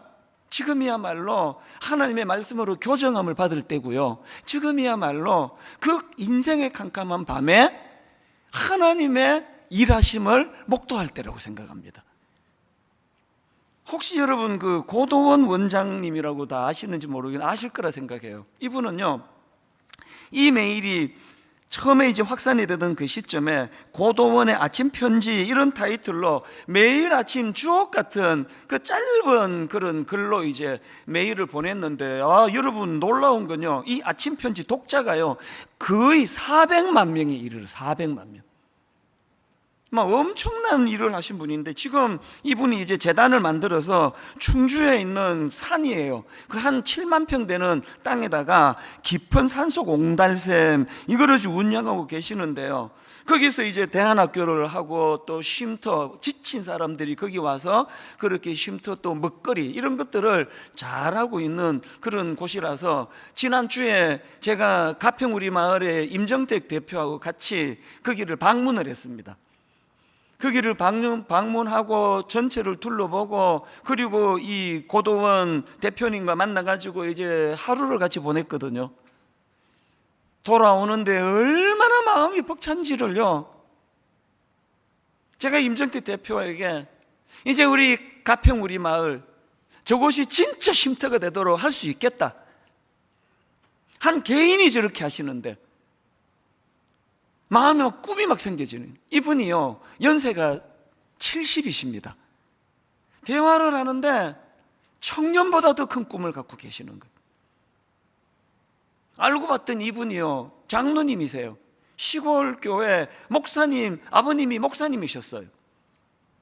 제가 언젠가 이분의 그 청소년들한테 했던 강의를 유튜브로 제가 본 적이 있는데요. 시골교회 목사님 자녀들 뭐 아시잖아요. 우선요 너무너무 가난해가지고 도시락을 싸가지고 다니지 못할 만큼 가난하셨대요. 그리고 또 이사를 뭐 10번 넘게 그 청소년 시기에 어린 시절에 이게 뭐 치명적인 거 아닙니까? 친구 좀 사귈만 하면 또 짐 싸야 되고 친구 좀 사귈만 하면 또 전학 가야 되고 그래서 뭐 얼마나 그 상처가 많았겠냐고. 결정적인 거 강의에서 제가 들었는데요. 그리고 또 뭐 제 짐작에 또 이제 또 이사를 가고 얼마 안 된 것 같아요. 그러니까 뭐 애들이 그 낯선 그 애를 받아줍니까? 그거 뭐 자연스럽게 왕따 되는 거 아닙니까? 그렇게 외롭게 지내는데요. 한 번은 그 동네 청년이 자기 그 동네 형이에요. 그 자기에게 너무 따뜻하게 다가오는 겁니다. 여러분 그 왕따 당해 보신 분은 아시겠지만 대부분이 왕따 안 당해서 모르시겠지만 그렇게 지금 소외받는데 다가오는 그 사람이 얼마나 반갑고 고맙겠냐고요. 그래서 따라 나섰죠. 그랬더니 자꾸 이 형이 이리로 오라는, 이 길로. 알고 봤더니요 계략을 꾸민 거예요. 이렇게 위장을 해놓고 밟으면 쑥 빠지게 만들었는데 그게 똥통이래, 똥통. 안 그래도 외롭고 아픔이 많은 이 어린애가요, 온 몸에 똥이 범벅이 돼 있는데 깔깔깔깔 웃으면서 그거를 조롱하는데 그 어린 아이가요, 사리가 느껴지더래요. 죽여버리고 싶더래요. 그게 너무나 큰 충격이 돼가지고 실어증이 왔대요. 말을 못해요. 그리고 또 아까 뭐 은둔 비슷한 거죠. 대인기피증이 왔대요. 그때부터 이제 문 밖을 못 나가는 게 상처가 너무 커가지고 하루 종일 집에만 그렇게 머물러 있는데 뭘 하겠습니까, 그 시골에. 근데 아버지가 목사님이시니까 집에 있는 게 책밖에 없어. 근데 여러분, 그 어린애가 그 아버지 책을 글쎄 그거를 읽어낼 수 있을지 모르겠는데, 그래서 하루 종일 책만 읽었대요. 뭐라고 강의할 때 아이들에게 뭐라고 그 말씀하시는지 아십니까? 이분이요, 그 고독하고 외로운 시간에 할 게 없어서 책을 읽기 시작했는데, 이분 표현으로 그때 똥통에 빠진 그 사건은 대한민국 최고의 독서가를 탄생시키는 순간이었다고. 실제가 그래요. 이분이요, 무려 25건의 저서를 발간한 저자가 됐고요, 아까 그 아침 편지는 뭐 400만 명 가까운 독자들이 생길 만큼 영향력을 미쳤고, 그리고 아침 편지 문화재단을 만들어서 제가 지난주 가본 현장을 보니까 너무나 감격스럽더라고요. 그 엄청난 일을 하게 된 첫 단추가 똥통에 빠지는 그 일로 시작이 됐다. 이분이 쓰신 책 제목 중에 꿈 넘어 꿈, 제가 전에 한번 인용해 드렸잖아요. 오늘도 저는 제 마음에 이분 책 제목이 있어요. 꿈 넘어 꿈. 그 어린 청소년들을 상대로 한 강의에서 이런 말씀을 하시더라고요. 자기가 이제 그 일을 당하고 대인기피증이 오고 실어증에 빠지고 그래가지고 이제 집에 있는 게 책밖에 없어가지고 그 책을 많이 읽어가지고 이런 작가가 됐는데, 애들한테 이런 말씀 하시더라고요. 그때 만약에 내가 집에서 그림을 그리기 시작했다면 내가 피카소 같은 위대한 화가가 됐을지 모르고, 그때 그 집에만 갇혀있던 그 상황에서 내가 노래를 계속 연습을 했으면 성공한 가수가 됐을지 모르겠다. 애들이 깔깔깔깔 웃는데요, 저는 울었습니다. 왜? 그 말이 너무 맞아가지고.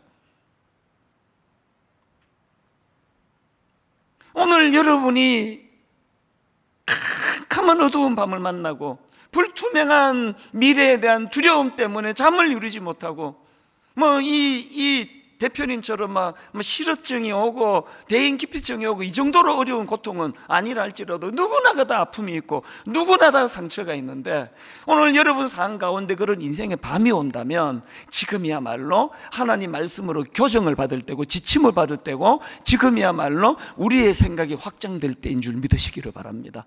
더 큰 것을 바라보고 늘 저는 하나님 앞에, 하나님 이 분당 우리 교회 귀한 교회, 하나님 피로 값주고 사신 이 교회에 제가 담임 목사로 세움을 받았는데, 아버지 저는 어찌 이렇게 생각이 좁은지, 어떻게 이렇게 폭이 좁은지 하나님, 매일매일이 그게 저희 기도 제목이에요.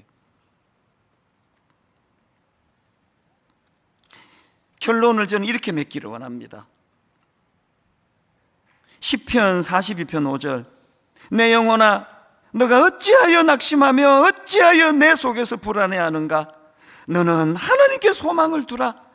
여러분, 마음에 낙심이 오고 마음에 불안이 오면 그때는 해야 될 지침이 이겁니다. 너는 하나님께 소망을 두라. 그가 나타나 도우심으로 말미암아 내가 여전히 찬송하리로다.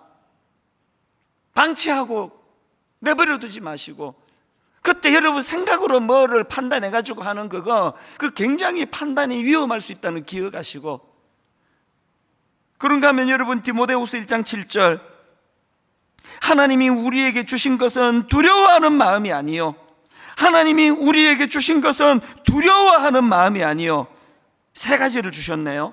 오직 능력과 사랑과 절제하는 마음이니. 두려움이 올 때 절제하셔야 돼요. 자꾸 내가 뭘 해보겠다 할수록 점점 수렁으로 빠져들어가니까, 이 절제의 의미가 이거 말고도 여러 의미를 담고 있다고 생각을 합니다. 오늘 저는 지난 한 주 내내 이 설교를 준비하면서 참 두려움이 많은 저, 그리고 너무 생각의 폭이 좁은 저, 판단력이 흐린 저, 하나님이 한 주 어떻게 저를 인도해 주셨는지 이 감격을 가지고, 여러분, 우리 오랜만에 이 찬양이요, 나의 기도하는 것보다 더욱 응답하실 하나님, 나의 생각하는 것보다 더욱 이루시는 하나님, 더욱 우리 가운데 역사하신 하나님의 능력대로 우리들의 간구함을 어떻게 해요? 넘치도록 능히 부어주실 그 하나님, 오늘 그 하나님을 우리가 한번 찬양할 때 여러분 안에 있는 두려움이 안개처럼 사라지는 사건을 이 예배 가운데 경험하고 누리게 되시기를 바랍니다.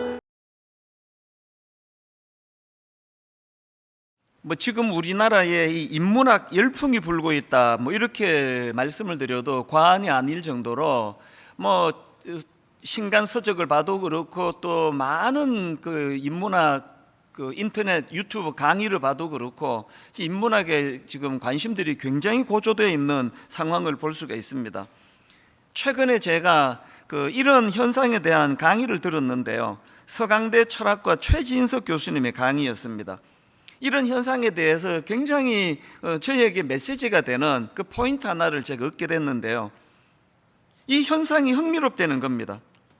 아니, 지금 대학에서는 인문학이 위기를 맞았다, 신문에도 나오고 오래전부터 지금 대학은 인문학이 위기를 맞았다, 그런 분석들을 하고 있는데, 어떻게 지금 인문학을 전문적으로 연구하는 사람들 세계에서는 이처럼 인문학이 위기를 맞았다, 이런 분석이 나오는데, 인문학과는 상관없을 것 같은 기업인들 사이에서는 인문학 열풍이 부는 이유가 뭔가, 어디서 이런 현상이 일어나고 있는가, 이런 것들을 이제 설명을 하는 겁니다. 그 질문에 대한 답을 강의에서 하시는데요, 원래 학이라는 것, 인문학 할 때 배울 학, 이 학이라는 거는 정지해 있는 것이라는 겁니다. 세계는 지금 움직이고 있는데 이 학을 학으로만 다루는 사람은 멈춰 있기 때문에 나타나는 현상이다, 이런 설명을 하더라고요. 그러면서 분석하기를, 지금 이 불고 있는 인문학 열풍은 전문 연구자들에 의해서가 아니라 기업인들, 사업하는 기업인들에게서 주도적으로 일어나고 있다. 사실 이제 이 기업가들은 굉장히 예민한 촉을 갖고 있는데요, 왜냐하니까 하루에도 몇 번씩 사업이 흥할지 모른다, 망할지 모른다, 이 생과 사의 경계에 있기 때문에 예민한 감각을 갖고 있지 않으면 생존할 수가 없다는 겁니다. 그런데 그런 예민한 감각을 가진 기업가들이 볼 때 인문학에 투자하는 것이 이게 돈이 되는 거다, 이걸 알았기 때문에 인문학에 대한 관심을 지금 많이 갖고 열풍을 일으키고 있다는데, 이런 내용을 설명하면서 저도 뜨끔했던 질문 하나를 던집니다. 이런 질문 하더라고요. 왜 기업인들이 대학의 인문학 위기 상황을 외면하고 자기들이 따로 인문학 과정을 만들어서 인문학을 사용하고 있는가? 그 질문에 대하여 또 다른 질문으로 답을 던집니다. 기존의 인문학이 새로운 문명, 새로운 인류를 담아내지 못하고 있는 것 때문은 아닌가? 제가 왜 뜨끔했을까요? 이분이 이제 강단에서 강의하는 교수님이니까 겸손히 이렇게 분석을 했다고 생각하지만요, 강의 요지가 뭡니까? 세상은 지금 활발하게 움직이고 있는데 그저 멈춰서 있는 것과 같은 사변적이고 이론적인 것에만 머무는 인문학으로는 안 된다, 이 말을 인문학 대신에 제 목회라고 집어넣어 보니까 너무 저에게 경고가 되는 겁니다. 아무리 그럴듯한 이론으로 무장이 된 인문학이라 할지라도 그게 삶의 현장에서 그저 이론으로만 끝나는 그런 인문학이라면 지금 생사를 다투는 기업인들 입장에서 별로 의미를 찾지 못한다. 그렇다면 제 설교도 마찬가지 아닙니까? 아무리 그럴듯하게 기승전결 논리가 잘 이루어져도 이것이 그냥 온 세상이 너무너무 변화해 가는데 옛날에 머물러 있던 그런 고정된 생각으로는 안 된다는 거예요. 그래서 제가 며칠 전에 친한 교수님을 만나가지고 그런 얘기를 나누었습니다. 교수님 역할이 너무 힘드시다는 거예요. 계속 매년 이제 더군다나 이제 뭐 공대 쪽은요, 이게 뭐 발전이 막 기술 발전이 어마어마하게 일어나기 때문에 매년 공부해야 된대요. 그 제가 농담으로 이런 이야기 했습니다. 그런 점에서는 목사가 좋습니다. 절대로 성경 안 바뀌고 한 번만 공부해 놓으면은 죽을 때까지 이거를 써먹을 수 있어요. 그랬더니 다 웃었는데, 물론 농담이지만요, 그건 농담이에요. 그게 제 진심이라면 저는 목사 자격이 없습니다. 성경은 바뀌지 않지만 오늘 이 성경을 대하는 성도님들은 너무나 급변하는 그런 세상을 살아가기 때문에 그 교수님 이상으로 시대의 변화와 흐름을 가지고 어떻게 해서든 이 하나님 말씀이 오늘 이 시대를 살아가는 성도님들에게 실제적인 힘이 되도록 할 것인가, 이 고민이 늘 이제 설교자에게 있기 때문이에요. 그래서 저는 젊은 신학생들에게 항상 이야기합니다. 두 가지 균형을 신학대학을 3학년 때 반드시 이루어내야 된다. 첫째, 체계적인 신학 공부를 이루어야 된다. 교리 공부해야 된다. 진짜 게을리하면 안 된다. 그래서 우리 교회 교육전사님들한테 방학 때 교회일 어지간하면 안 시키기를 원해요. 공부해야 되거든. 방학 때 보충해야 되거든요. 신학 공부 제대로 안 하면 우리 기독교가 이게 뭐 뼈도 없는 오징어 같은 종교면 되겠느냐. 철저한 하나님에 대한 정확한 학문이 우리가 머릿속에 습득이 돼야 제대로 목회한다. 이걸 제가 강조하고요. 그런가 하면 또 하나 강조하는 게 뭐냐, 그렇게 신학을 잘 배우는 그 이상으로 더 중요한 게 뭐냐, 이론으로 끝나지 않도록 신학생 시절에 하나님을 많이 경험해야 된다. 지식으로만 아는 그런 하나님이 아니라 실제 삶 속에서 역사하시는 하나님, 오늘 나의 고민을, 오늘 내가 갖고 있는 이 두려움을, 오늘 내가 가지고 있는 이 고민을 여기 계시고 거기 계시며 말씀하시는 하나님, 응답하시는 하나님, 그 하나님을 경험해야 된다. 옛날 어른들은 은혜를 누리기 위해 가지고 밤새도록 이 소나무 하나 뽑힐 때까지 내가 기도한다, 그런 각오로 하나님 앞에 매달리던 때가 있었지 않습니까? 이게 신학생들에게만 해당될까요? 오늘 여러분 어떠십니까? 모태신앙? 오래 교회를 다니고 교회의 중직자 여러분들이 여러분의 삶 속에서 이 인문학 열풍을 주도하는 것은 학자들이 아니라 기업가들이다. 이 생과 사를 가늠하는 그 기업가들이 삶의 현장에서 이 인문학을 배워야 되겠다고 그렇게 말해서 대학교에서는 지금 인문학이 지금 뭐 죽어가고 있다, 그런 쪽으로는 상관없이 살기 위해서 하는 인문학 공부를 하고 있다. 아까 그 강의가 왜 제게 도전이 됐겠냐고요. 그저 교회 왔다 갔다 하고 뭐 코로나19라서 지금 뭐 교회 못 오고 이런 걸 뛰어넘는, 오늘도 살아계신 하나님을, 인격적인 하나님을 내가 만나야 살아요. 그 하나님과 교제해야 내가 산다는 겁니다. 우리가 추구해야 되는 것은 학문으로서 하나님, 성경에 있는 그 어떤 지식적인 하나님을 뛰어넘는, 오늘도 살아계신 하나님, 이 위기 속에서 생명력으로 다가오시는 그 하나님을 우리는 절박한 마음으로 만나야 된다는 겁니다. 그래서 여러분, 오늘 이 시대야말로 고린도전서 1장 18절, 십자가의 도가 멸망하는 자들에게는 미련한 것이요 구원을 받는 우리에게는 하나님의 능력이라. 이 하나님의 능력을 경험하지 않고는 절대로 우리가 기독교인 행세하며 살 수 없는 시대 아닙니까? 제가 몇 주 전에 소개해드렸던 그 막국수집 사장님 이야기나, 그 다음에 소개해드렸던 덕양중학교 교장 선생님 이야기나 다 같은 이야기예요. 이 두 분의 공통점은 절박함이에요. 절박함. 서울에서 큰 식당을 했다가 다 그거 빚지고 그렇게 하고 망해가지고 이제 이 변두리로 와서 거기에 빚내가지고 식당을 했는데, 여기서 마저 식당이 잘 안 되면 우리 끝이다, 막 그 절박함. 덕양중학교 교장 선생님도 마찬가지 아닙니까? 이제 이게 뭐 자꾸 이사가고 그래가지고 이게 지금 폐교가 될지 모르는 그 위기감 속에서 늘 하던 대로 해갖고는 안 된다, 이 절박함이 그것들을 회복시키는 열매가 된 거 아닙니까? 제가 이런 상상을 해봤습니다. 만약에요, 그 막국수집 사장님 여자분이거든요. 막국수집 사장님하고 덕양중학교 교장 선생님하고 자리를 바꿨다면 어땠을까? 막국수집 사장님이 덕양중학교 교장으로 부임하시고 덕양중학교 교장 선생님이 막국수집 사장님이 됐다 어땠을까? 글쎄요, 바꿔도 성공할 것 같은데요. 왜? 원리는 같으니까요. 오늘 여러분 삶에 대하여, 그리고 여러분이 믿는 그 하나님에 대하여, 또 여러분이 갖고 있는 그 신앙에 대하여 여러분 이런 절박함이 있습니까? 이 하나님에 대하여 한번 매달려 알아야 될 거 아닙니까? 이게 우리 영혼이 달려있는 문제인데요. 지금 살펴보고 있는 창세기 15장도 마찬가지입니다. 지난주에 살펴보지 않았습니까? 15장 1절에서 하나님께서 아브라함아 두려워하지 마라, 나는 너의 방패요 너의 지극히 큰 상급이니라 그랬더니 이게 듣기 따라서 엄청 무엄한 소리를 하네요. 엄청 믿음 없는 소리를 하잖아요. 2절 아브라함이 이르되 주 여호와여 무엇을 내게 주시려 하나이까? 나는 자식이 없사오니. 이게 듣기 따라서 굉장히 이게 하나님 입장에서 버릇없는 그런 얘기 아닙니까? 아니 그냥 내가 많이 물려받으면 뭔 소용입니까? 약속하신 자식도 안 주시는데. 근데 여러분, 하나님이 왜 이런 버릇없어 보이는 아브라함의 그 말을 왜 수용했을까요? 하나님은 아시거든요.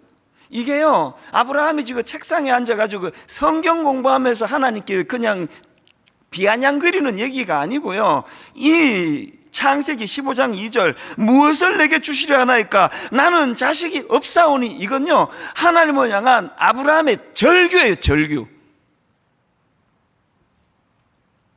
아니 내가 하나님 약속 하나 믿고 내가 지금 갈대아 우르를 떠나왔는데, 하란을 떠나왔는데 약속은 드디어 이루어지고 이게 안 되면 어떻게 되는 거냐고.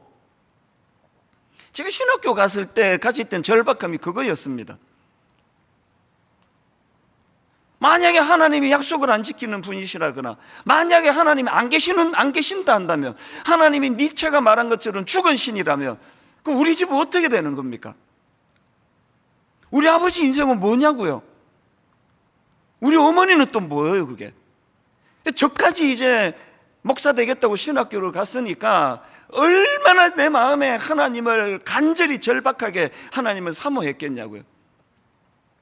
이 절박한 사모함 속에서 살아계신 하나님이 오늘도 일하고 계신다는 거, 그리고 저는 분당 우리 교회에 와서 너무너무 힘든, 왜 나한테만 이런 사명이 주어지느냐고 괴로워하는 시간을 보냈지만, 여러 번 말씀드렸듯이 일만순도 파송운동, 가평 우리 마을 드림센터 사회화는 이 끔찍한 무거운 사명을 짊어지고 있었기 때문에, 그래서 두려움도 많은 게 사실인데, 이게 오늘 살아계신 하나님을 만나게 하는 너무나 아름다운 도구가 되어서 시간이 지나면 지날수록 저는요, 이게 하나님 나한테 주신 축복이구나. 이게 여러분, 두려움이 없는 분 아무도 없으실 거고요, 마음에 두려움이 많이 밀려오시면은요, 지금이야말로, 그래서 오늘 설교 제목을 제가 절박함이 두려움을 이기는 힘이다. 이게 이제 설교 제목이 더 길어지면은 이게 쓸 수가 없어서 이게 축약한 거지만요, 여러분, 절박함 자체가 두려움을 이기는 힘이 아니고요, 이 절박함을 가지고 하나님께 나아갈 때, 나의 절박함이 하나님께 부르짖는 도구가 될 때, 이 절박함은 두려움을 이기는 힘이 되는 줄로 믿으시기를 바랍니다. 그래서 저는 오늘 이 현실의 두려움을 이기기 위한 두 가지를 기도 제목으로 좀 제시하고 싶은데요, 우리가 추구해야 되는 게 뭐냐? 여러분, 두려우세요? 첫째, 절박한 심정으로 하나님과 소통하셔야 됩니다. 절박한 심정으로. 제가 지난 8월 말에 이제 2학기가 시작되는 준비를 하면서 전 교역자들에게 이제 일일 교역자 수련회를 가지면서 제가 이 프로를 한번 꼭 좀 봤으면 좋겠다. 골목식당이라는 프로에, 그게 며칠째인지는 제 기억을 못합니다. 여름에 나온 골목식당의 프로를 모든 교역자가 다 보고 영적으로 이걸 한번 돌아봤으면 좋겠다. 그렇게 제가 권면을 했습니다. 숙제를 내준 적이 있습니다.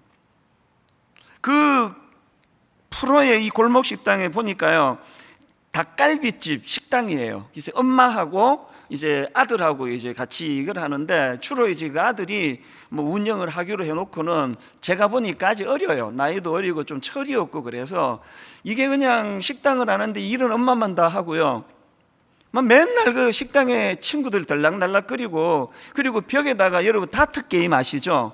이렇게 둥그런 거 벽에다가 그 달아놓고는요, 계속 이제 그 화살로 그 점수판에다가 던지는데, 보니까 뭐 이건 뭐 완전 선수예요. 막 얼마나 잘 던지는지 막 하루 종일 연습하는 거예요, 그냥.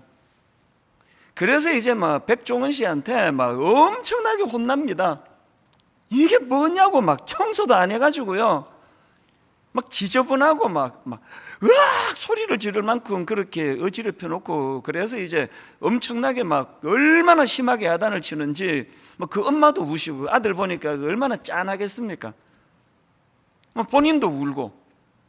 그래서 이제 뭐 이 백 대표가 백종원 씨가, 이분은 뭐 음식 요리 만들 이쁘다, 하여튼 기초가 중요하다 그러잖아요. 청결, 이게 다 치우고 청소하라고 숙제를 내주고 갔는데요, 안 해요. 또 친구들 오니까 나가고 그러더니요, 이 청소를 시작하는데, 이제 그 방송국에서 이제 이렇게 그 CCTV를 달아놓지 않습니까? 근데 이 사람이 요즘 기계가 얼마나 발달된 거를 모르는 거예요. 요즘 이게 녹화만 되는 게 아니라 말소리 녹음이 다 되는데, 그거를 모르고는 마음의 이야기 막 하는 겁니다. 이런 얘기를 해요. 이 주변 사람한테 이제 청소하면서, 지금 카메라가 돌아가고 있어서 카메라 앞에 있는 것만 닦고 있어요, 막 그런 이야기를 하고요. 결정적인 한마디, 이게 소리가 녹음되는지를 모르고 했던 말이 뭐냐, 아까 자기가 이제 막 백종원 씨 앞에서 울고 했던 그 얘기를 하면서, 뭐 엄마도 울고 저도 방송용 눈물 좀 흘리고, 이게 다 나간 겁니다. 그 다음 주에 이제 진짜 민망하듯, 저는 이제 틈틈이 그 골목식당을 보거든요. 저는 그 백종원 씨를 목회 멘토라고 생각하고, 제가 이제 영적으로 이 식당이라 생각하고 저를 돌아보거든요. 근데 이분이 이렇게까지 화를 내시는 거나 처음 봤습니다. 정말 무섭게 화를 내더라고요. 그랬더니 이제 정말 이제 정신이 번쩍 들은 것 같아요. 눈물을 많이 흘리고, 그리고 나서 이제 신용이 아니라 진짜 이제 나중에는 막 음식도 달라지고 굉장히 맛집이 됐습니다. 제가 월요일만 되면 이제 쉬는 날, 진짜 지금도 계속 정신 차려야지 한번 가서 먹어봐야지 그러고 싶은데 좀 멀어서 안 가고 있습니다. 왜 이걸 제가 2학기 시작하면서 전체 교역자들이 다 이거를 보고 한번 영적으로 돌아봤으면 좋겠다 그랬을까요? 우리 목회자들이 기도해야 하는데 기도해야죠. 예배 드리는데 참여해야죠. 모든 건 다 하는데, 이게 아까 그 청년처럼 건성건성 마음이 담겨져 있고, 뭐 카메라 돌아가는 데만 닦으면 되지 뭐, 이런 식으로 하면은 영혼이 다 죽는다는 겁니다. 여러분, 이게 우리 목회자들만 그런 게 아닙니다. 오늘 여러분 오래 예수 믿었다 하지만, 중직자다 하지만 마음에 그런 긴장감이 사라져버린 분, 마음에 절실함이 없는 분, 무슨 조언을 하든지 그 면전에서 그냥 끄떡끄떡하고 잘 듣는 척하고 어떤 변화도 없는 분, 이게 진짜 위기라는 걸 아셔야 돼요. 그 청년이 왜 그렇게 건성건성으로 했을까요? 왜 청년이 그렇게 건성건성으로 했느냐? 그 가게를 살려야 되겠다는 절박함이었기 때문입니다. 오늘 지금 한국교회가 위기라 그러지 않습니까? 청년들이 지금 교회를 떠난다 그러는데, 그 청년들이 여러분 아들이잖아요. 여러분 딸이지 않냐고요. 오늘 우리가 진짜 회복해야 되는 건 이 절박함입니다. 여러분 잘 아는 그 성경에 나오는 에스더라는 여성이요, 지금 자기 민족이 절체절명의 위기에 처한 상황에서 그가 보여주었던 절박함 다 아실 텐데, 이 구절이요, 에스더 4장 16절. 당신은 가서 수산에 있는 유다인을 다 모으고 나를 위하여 금식하되 밤낮 3일을 먹지도 말고 마시지도 마소서. 나도 나의 시녀와 더불어 이렇게 금식한 후에 규례를 어기고 왕에게 나아가리니 죽으면 죽으리이다. 하나님은요, 이 가녀린 이 여성의 절박함을 보시고 그 민족을 구하시는 분이세요. 여러분 어떤 문제 때문에 이런 기도 부탁을 누구에게 한 번이라도 해본 적 있습니까? 3일을 우리 교회를 위하여 금식 기도 좀 해주세요. 우리나라 지금 뭐 선거를 앞두고 있다는데 우리나라를 위하여 우리 3일 동안 같이 금식 기도 합시다. 절박함이거든요. 모세도 마찬가지 아닙니까? 금송아지 사건으로 민족이 멸망당할 위기에 놓여 있을 때 모세는 그 성경에 보니까요 40주 40야를 기도했다고 기록하고 있습니다. 우리 죽기 전에 이런 지도자 한번 만날 수 있겠죠? 그런가 하면은 삼손, 세상에 하나님 주신 그 놀라운 수많은 재능과 은사들을 여자 밝히고 쓸데없는 데다 쏟아버린 인간, 그래가지고 그냥 비참한 인생이 되잖아요. 두 눈 뽑히고 절망에 빠져 있을 때 그때 삼손이 깨닫고 절박하게 구했던 기도 기억나시죠? 사사기 16장 28절 삼손이 여호와께 부르짖어 이르되 주 여호와여 구하옵나니 나를 생각하옵소서. 하나님이여 구하옵나니 이번만 나를 강하게 하사, 이번만 나를 강하게 하사 나의 두 눈을 뺀 블레셋 사람에게 원수를 단번에 갚게 하옵소서.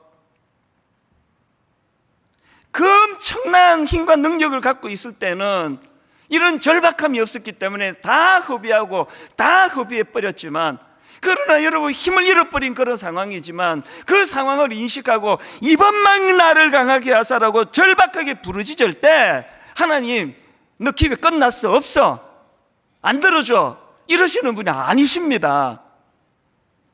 오늘 여러분 벼랑 끝에서 있는 분 계십니까? 삼손과 같은 처지에 빠진 분 계십니까? 지금이야말로 절박하게 구할 때예요. 하나님 불쌍히 여겨주시고 이번만 나를 강하게 하사. 딱 한국 교회가 구해야 될 기도가 전 이거라고 생각하는데요.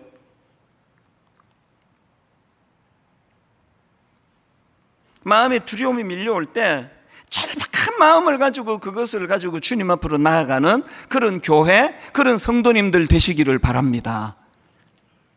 두 번째로요, 현실의 두려움을 이기기 위해서는 하나님께서 주시는 대안이 있거든요. 하나님 주시는 대안을 그냥 수용하지 말고요, 감사함으로 수용하라는 겁니다. 하나님 주시는 대안을 감사함으로 수용하라. 이게 지금 뭔 말인지 설명을 드릴게요. 아까 살펴본 8절에서 참 아브라함이 마음에 두려움을 가지고 질문을 던지지 않았습니까? 8절 그가 이르되 주 여호와여 내가 이 땅을 소유로 받을 것을 무엇으로 알리까? 그랬더니 하나님께서 대안을 주시는데요, 9절입니다. 여호와께서 그에게 이르시되 나를 위하여 3년 된 암소와 3년 된 암염소와 3년 된 숫양과 산 비둘기와 집 비둘기 새끼를 가져올지니라. 이게 지금 무슨 명령인가 하면은요, 하나님께서 아브라함이 너무 불안해하니까, 응답이 더디되는 거에 대해 불안하니까 하나님이 네가 이렇게 불안하면 우리 계약을 맺자, 계약을. 그러면서 지금 계약을 맺는 데 필요한 준비물들이에요. 아브라함이 이제 이것에 순종해가지고 그 준비물을 준비하는데 10절을 보십시오. 아브라함이 그 모든 것을 가져다가 그 중간을 쪼개고, 이게 중요합니다. 아브라함이 그 모든 것을 가져다가 그 중간을 쪼개고 그 쪼갠 것을 마주대하여 놓고 그 새는 쪼개지 아니하였으며, 이게 지금 아브라함이 그 짐승들을 쪼개는 게 뭘 의미하는가 하면은요, 자료를 보니까 고대 근동 아시아에서 중요한 계약을 맺을 때 짐승을 잡아서 그 반을 쪼갠다는 거예요. 그리고는 그 계약 당사자들이 그 쪼갠 고기 사이를, 짐승 사이를 지나가는 의식을 한다는 거예요. 이게 무슨 의식이냐?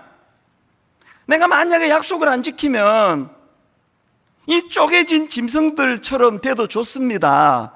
그러니까 이런 의미에서 거기를 통과한대요. 이 옛날 사람들이니까 이 순진한 이런 의식을 했던 것 같아요. 그런데 제가 이 내용과 관련해서 그 총신대 김정우 교수님의 논문을 보니까요, 그 당시 계약 체결 방식이 두 가지 형식이었다는 겁니다. 하나는요, 상호 동등한 관계에서 맺는 계약이 있고요. 우리도 이제 전세 계약할 때 상호 동등하게 이제 계약을 맺지 않습니까? 그런가 하면은 이 주종 관계로 맺는 계약이 있는데요. 이 차이가 뭐냐? 동등한 관계에서 맺는 계약은 계약 당사자 둘 다 그 행위를 한다는 거예요. 그 쪼갠 짐승 사이를 둘 다 지나간대. 우리 전세 계약할 때 똑같이 도장 찍고 둘이 나누는 거랑 같은 거죠. 여기에 반해 가지고 주종 관계에서 맺는 계약은요, 종만 쪼갠 짐승 사이를 지나가게 돼 있다는 겁니다. 왜 그러는지 짐작이 가는 거 아닙니까? 주인이 왜 지나갑니까? 종을 그 길을 지나가게 함으로 말미암아 내가 이 주인과 맺은 약속을 지키지 않을 때는 저 쪼갠 고기처럼 생명을 잃게 될 것이라는 그런 맹세를 시키기 위해서 그런 계약을 맺는다는 거예요. 제가 이 사실을 알고 창세기 15장을 읽는데요, 전에 없었던 눈물이 여기에 있더라고요. 전에 없었던 감동이 있더라고요. 왜 그런지 설명해 드릴게요. 17절 한번 보십시오.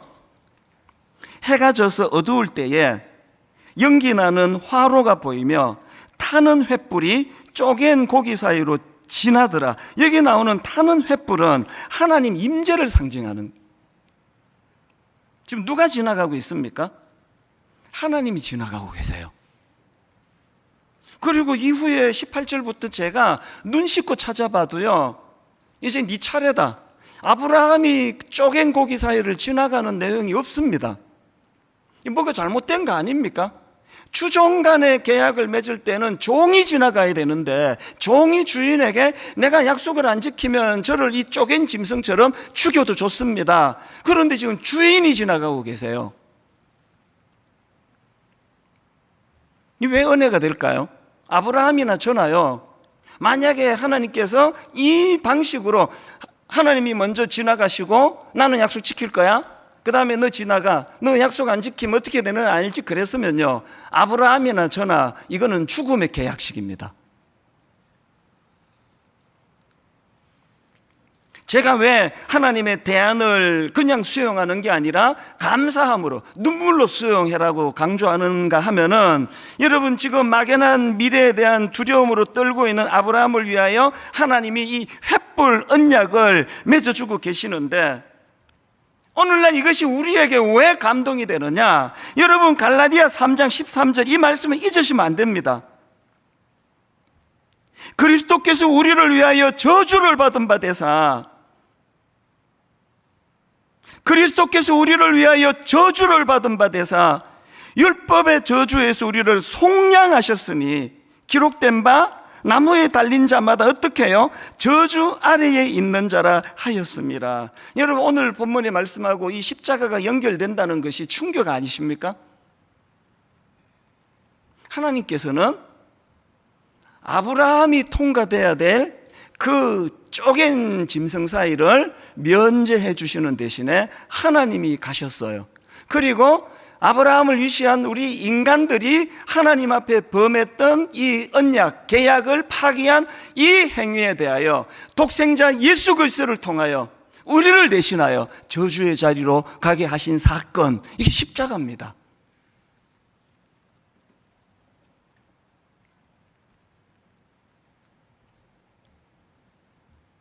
앞에서 지금 설교한다고 뭐라고 떠들어대고 있는 이찬수 목사, 목회한다고 19년째 이 귀한 교회에서 성도님들을 섬길 수 있는 명분을 갖게 되는 그 모든 출발점이 여기서부터 시작이 되는 거예요. 자격 없는 저에게. 저는 여러분의 모든 출발이요, 그래서 지금 아브라함이 그 불안과 두려움으로 언제 궤도 이탈을 할지 모르는 그 아브라함에게 하나님이 이 놀라운 횃불 언약식을 거행해 주심으로 말미암아 끝내 참 가야 될 그 길을 묵묵히 가도록 도와주시는 그 하나님, 제가 이 찬양이요,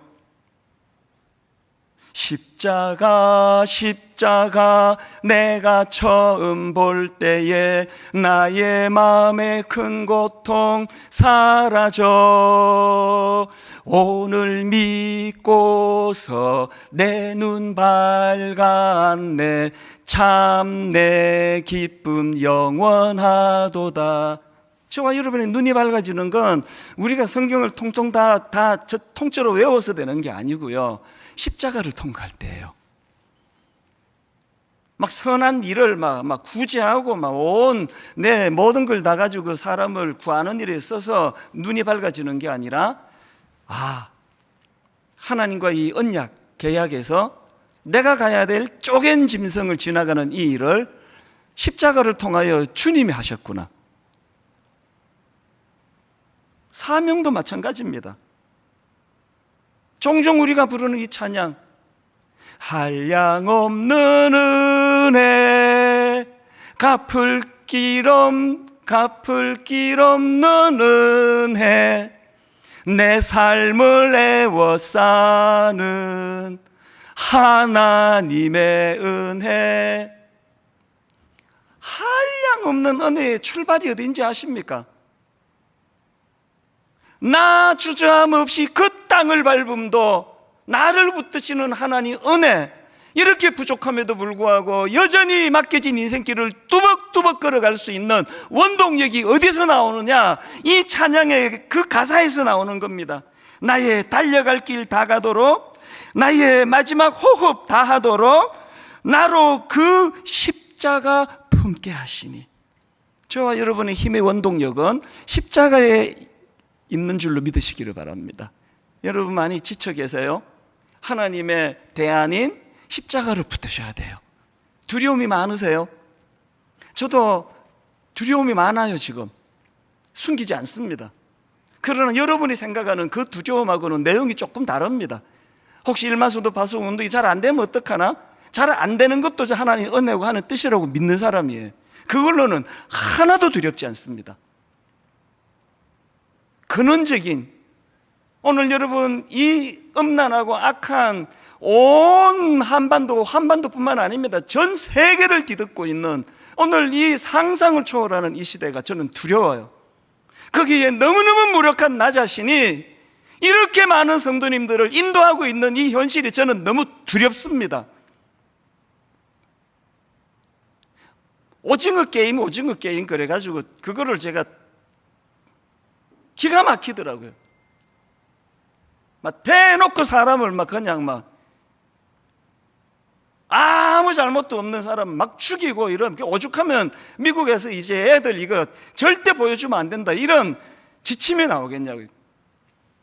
이게 뭐 전 세계에서 그거 나올 때 1위 제일 많이 보는, 모두가 다 지금 황폐해 있는, 전 그게 두려워요. 그런데 너무 지금 손발이 잘려버린 것 같은 무기력한 한국교회, 그게 너무 두려워요. 어떻게 해야 됩니까? 하나님의 대안이 십자가 수용하는데 감사함으로 수용하는 겁니다. 지난 8월 달에요, 월드비전에서 연락이 왔습니다. 월드비전 다 아시죠? 참 고맙더라고요. 뭘 제안하는가 하니까 월드비전에서 그 한국교회를 섬기는 마음으로 이제 추수감사주일 한 주 전인 6일 동안에 감사 챌린지를 통한 감사 회복 운동 이런 걸 벌이는데 아마 매년 해오는 것 같아요. 왜 저한테 연락이 왔느냐? 원래는 이제 월드비전에서 이런 감사 노트를 이제 제작해서 배부를 하는데요. 그 목사님 책 감사라는 책을 좀 가지고 이거를 만들고 싶습니다. 그리고 분당 우리 교회에서 쓰고 있는 감사 노트 153을 잘 편집해서 이제 이거를 좀 쓰고 싶습니다. 이게 이제 제작권 문제가 있으니까 허락을 맡으려고 연락이 온 거예요. 당연히 허락하죠. 이게 제 겁니까? 하나님 거죠. 괜찮다고. 그 8월 달 일이에요. 그래서 이제 인터뷰도 하고 다 끝났고요. 저는요, 제가 출연했기 때문에 이거 우리 교회에다 쓰면 안 된다는 생각을 좀 강하게 갖고 있습니다. 그거 제 일이지. 그래서 이제 이거를 같이 좀 이제 했으면 좋겠다 할 때 사양했습니다. 우리는 또 우리대로 계획이 있다 그랬는데 한 두석 주쯤 됐는데요, 새벽에 하나님이 제 마음에 이거 회복해야 된다. 지금 코로나19로 2년 가까이 지금 시달리고 있는 성도들이 남은 11월 12월 감사로 이거 회복 운동이 벌어져야 된다. 그리고 1만 성도 파송 운동 지금 비록 코로나 상황 때문에 내년 상반기로 연기됐긴 했지만 이 코앞에 있는 거 아니냐. 이게 억지로 막 불평하고 분노하고 이러면서 할 운동이 아니라 감사하면서 자발적으로 일어날 수 있도록 해야 된다. 그래서 제가 연락을 했어요, 다시 월드비전에. 그랬더니요, 진짜 고맙습니다. 이 책자를요, 한국 교회를 위해서 원하는 교회마다 배부해 주려고 10만 부를 제작을 했대요. 그리고 저희 교회 뭐 성도가 작지 않은데요, 넉넉히 쓸 만큼 무료로 다 보내줬습니다. 그래서 저는 이게 하나님 뜻이라 생각하고, 이제 다락방에서, 이제 여러분 가정에서 감사를 회복해야 돼요. 여러분, 코로나 때문에 눌려있던 이것들을 떨치는 것은 하나님에 대한 예수 그리스도 십자가 이 대안을 가지고 감사의 문을 열고 가야 돼요. 결론을 저는 지난 주 중에 이게 이렇게 팍 스파크처럼 하나님이 떠올려 주셨는데요, 이 설교를 준비하고 대화하고 그러다가 보니까 오래전에 여러분 그 골판지 간증 기억하십니까? 예수 믿기 이전, 예수 믿기 이후. 그래서 골판지를 나는 예수 믿기 전에 이랬고 뒤집어서 예수 믿고 나서 이렇게 됐습니다. 이걸 제가 퍼뜩 떠올려진 겁니다. 그래서 그 영상을 보는데요, 마음이 정말 먹먹해지는 겁니다. 오늘 그 영상을 보시면서 이 설교를 마음으로 좀 정리하시는 그런 시간이 되시기를 바랍니다. 같이 보시겠습니다.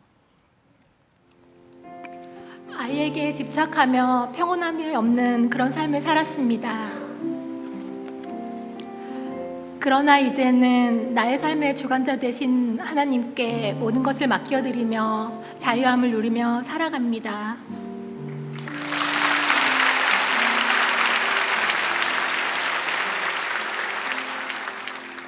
부모님께 대들며 방문을 꽝 세게 닫았던 나였습니다. 그러나 이제는 방문을 살살 닫고 있습니다. 엄마, 사랑해요.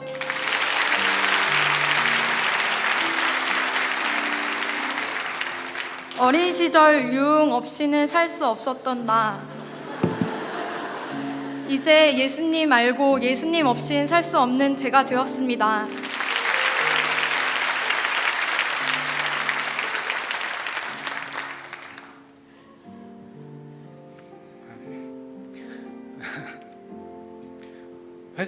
회사 부도와 빚 보증으로 인해 신용불량자가 되었습니다. 그리고 지체 장애자가 되어서 삶의 희망을 잃고 자살 충동에 시달렸습니다. 만남의 축복과 공동체의 보살핌 아래서 다시 희망을 찾고 뚜렷한 목적을 가지고 살게 되었습니다.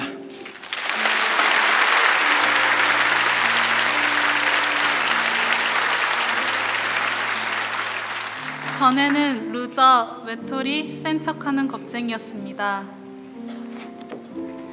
이제는 예수님 안에서 내면이 강한 청소년입니다.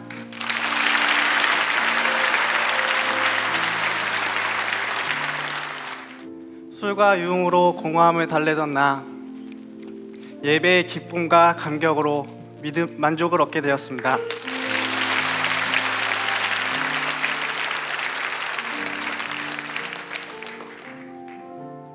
올해 초 폐암 사기 6개월 시한부 인생을 선고받았습니다. 그러나 저는 분당 우리 교회 앞으로 7년을 함께 꿈꾸고 있습니다.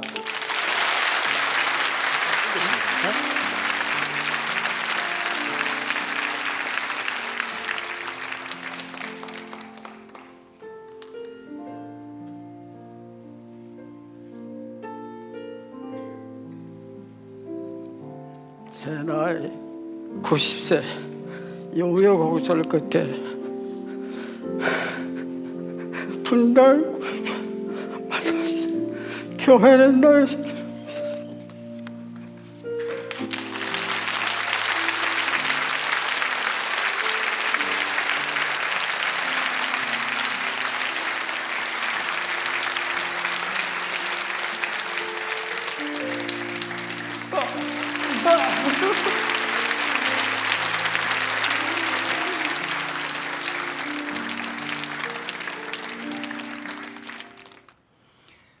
지난주 중에 이 설교 말씀을 다듬고 준비하다가 불쑥 저 골반지 간증 영상이 또 올려졌는데 그걸 찾아서 제가 보면서 어린 중고등학생부터 시작해서 저 할아버지에 이르기까지 예수 그리스도의 십자가가 그 인생에 어떤 영향을 미쳤는가를 보면서 너무너무 가슴이 뜨거워졌습니다. 여러분, 저기 아까 간증하신 짧은 영상에 나오신 분들 중에 두 분이 천국 가셨거든요. 우리 임성적 집사님은요, 매주 목요일마다 노숙인들을 위하여 그 바퍼 이 봉사를 한 번도 빠뜨린 적이 없으세요. 그렇게 주님 사명을 가지고 그것도 기쁘게 행복하게 그 일을 행하시다가 그렇게 주님 품으로 천국 가셨고, 맨 마지막에 나오셨던 우리 어른 강충봉 집사님 올 3월에 천국 가셨습니다. 96세로 제가 병상에서 몇 번 찾아뵙고 또 그 마지막의 과정을 지켜보면서 아내 되시는 권사님이 너무나 평온한 가운데 이게 하나님의 대안, 십자가, 그 십자가를 감사함으로 수용하는 자들의 모습입니다. 오늘 저는 이 찬양으로 오늘 설교 마무리를 하기 원하는데요, 찬송가 310장입니다. 아, 하나님의 은혜로 이 쓸데없는 자 왜 구속하여 주는지 난 알 수 없도다. 우리 가사를 생각하시면서 오늘 설교 말씀, 하나님에 대한 십자가, 하나님 그 쪼갠 짐승 사이를 하나님이 가신 그 은혜가 저를 저되게 했습니다. 가사를 기억하며 함께 찬양하기 원합니다.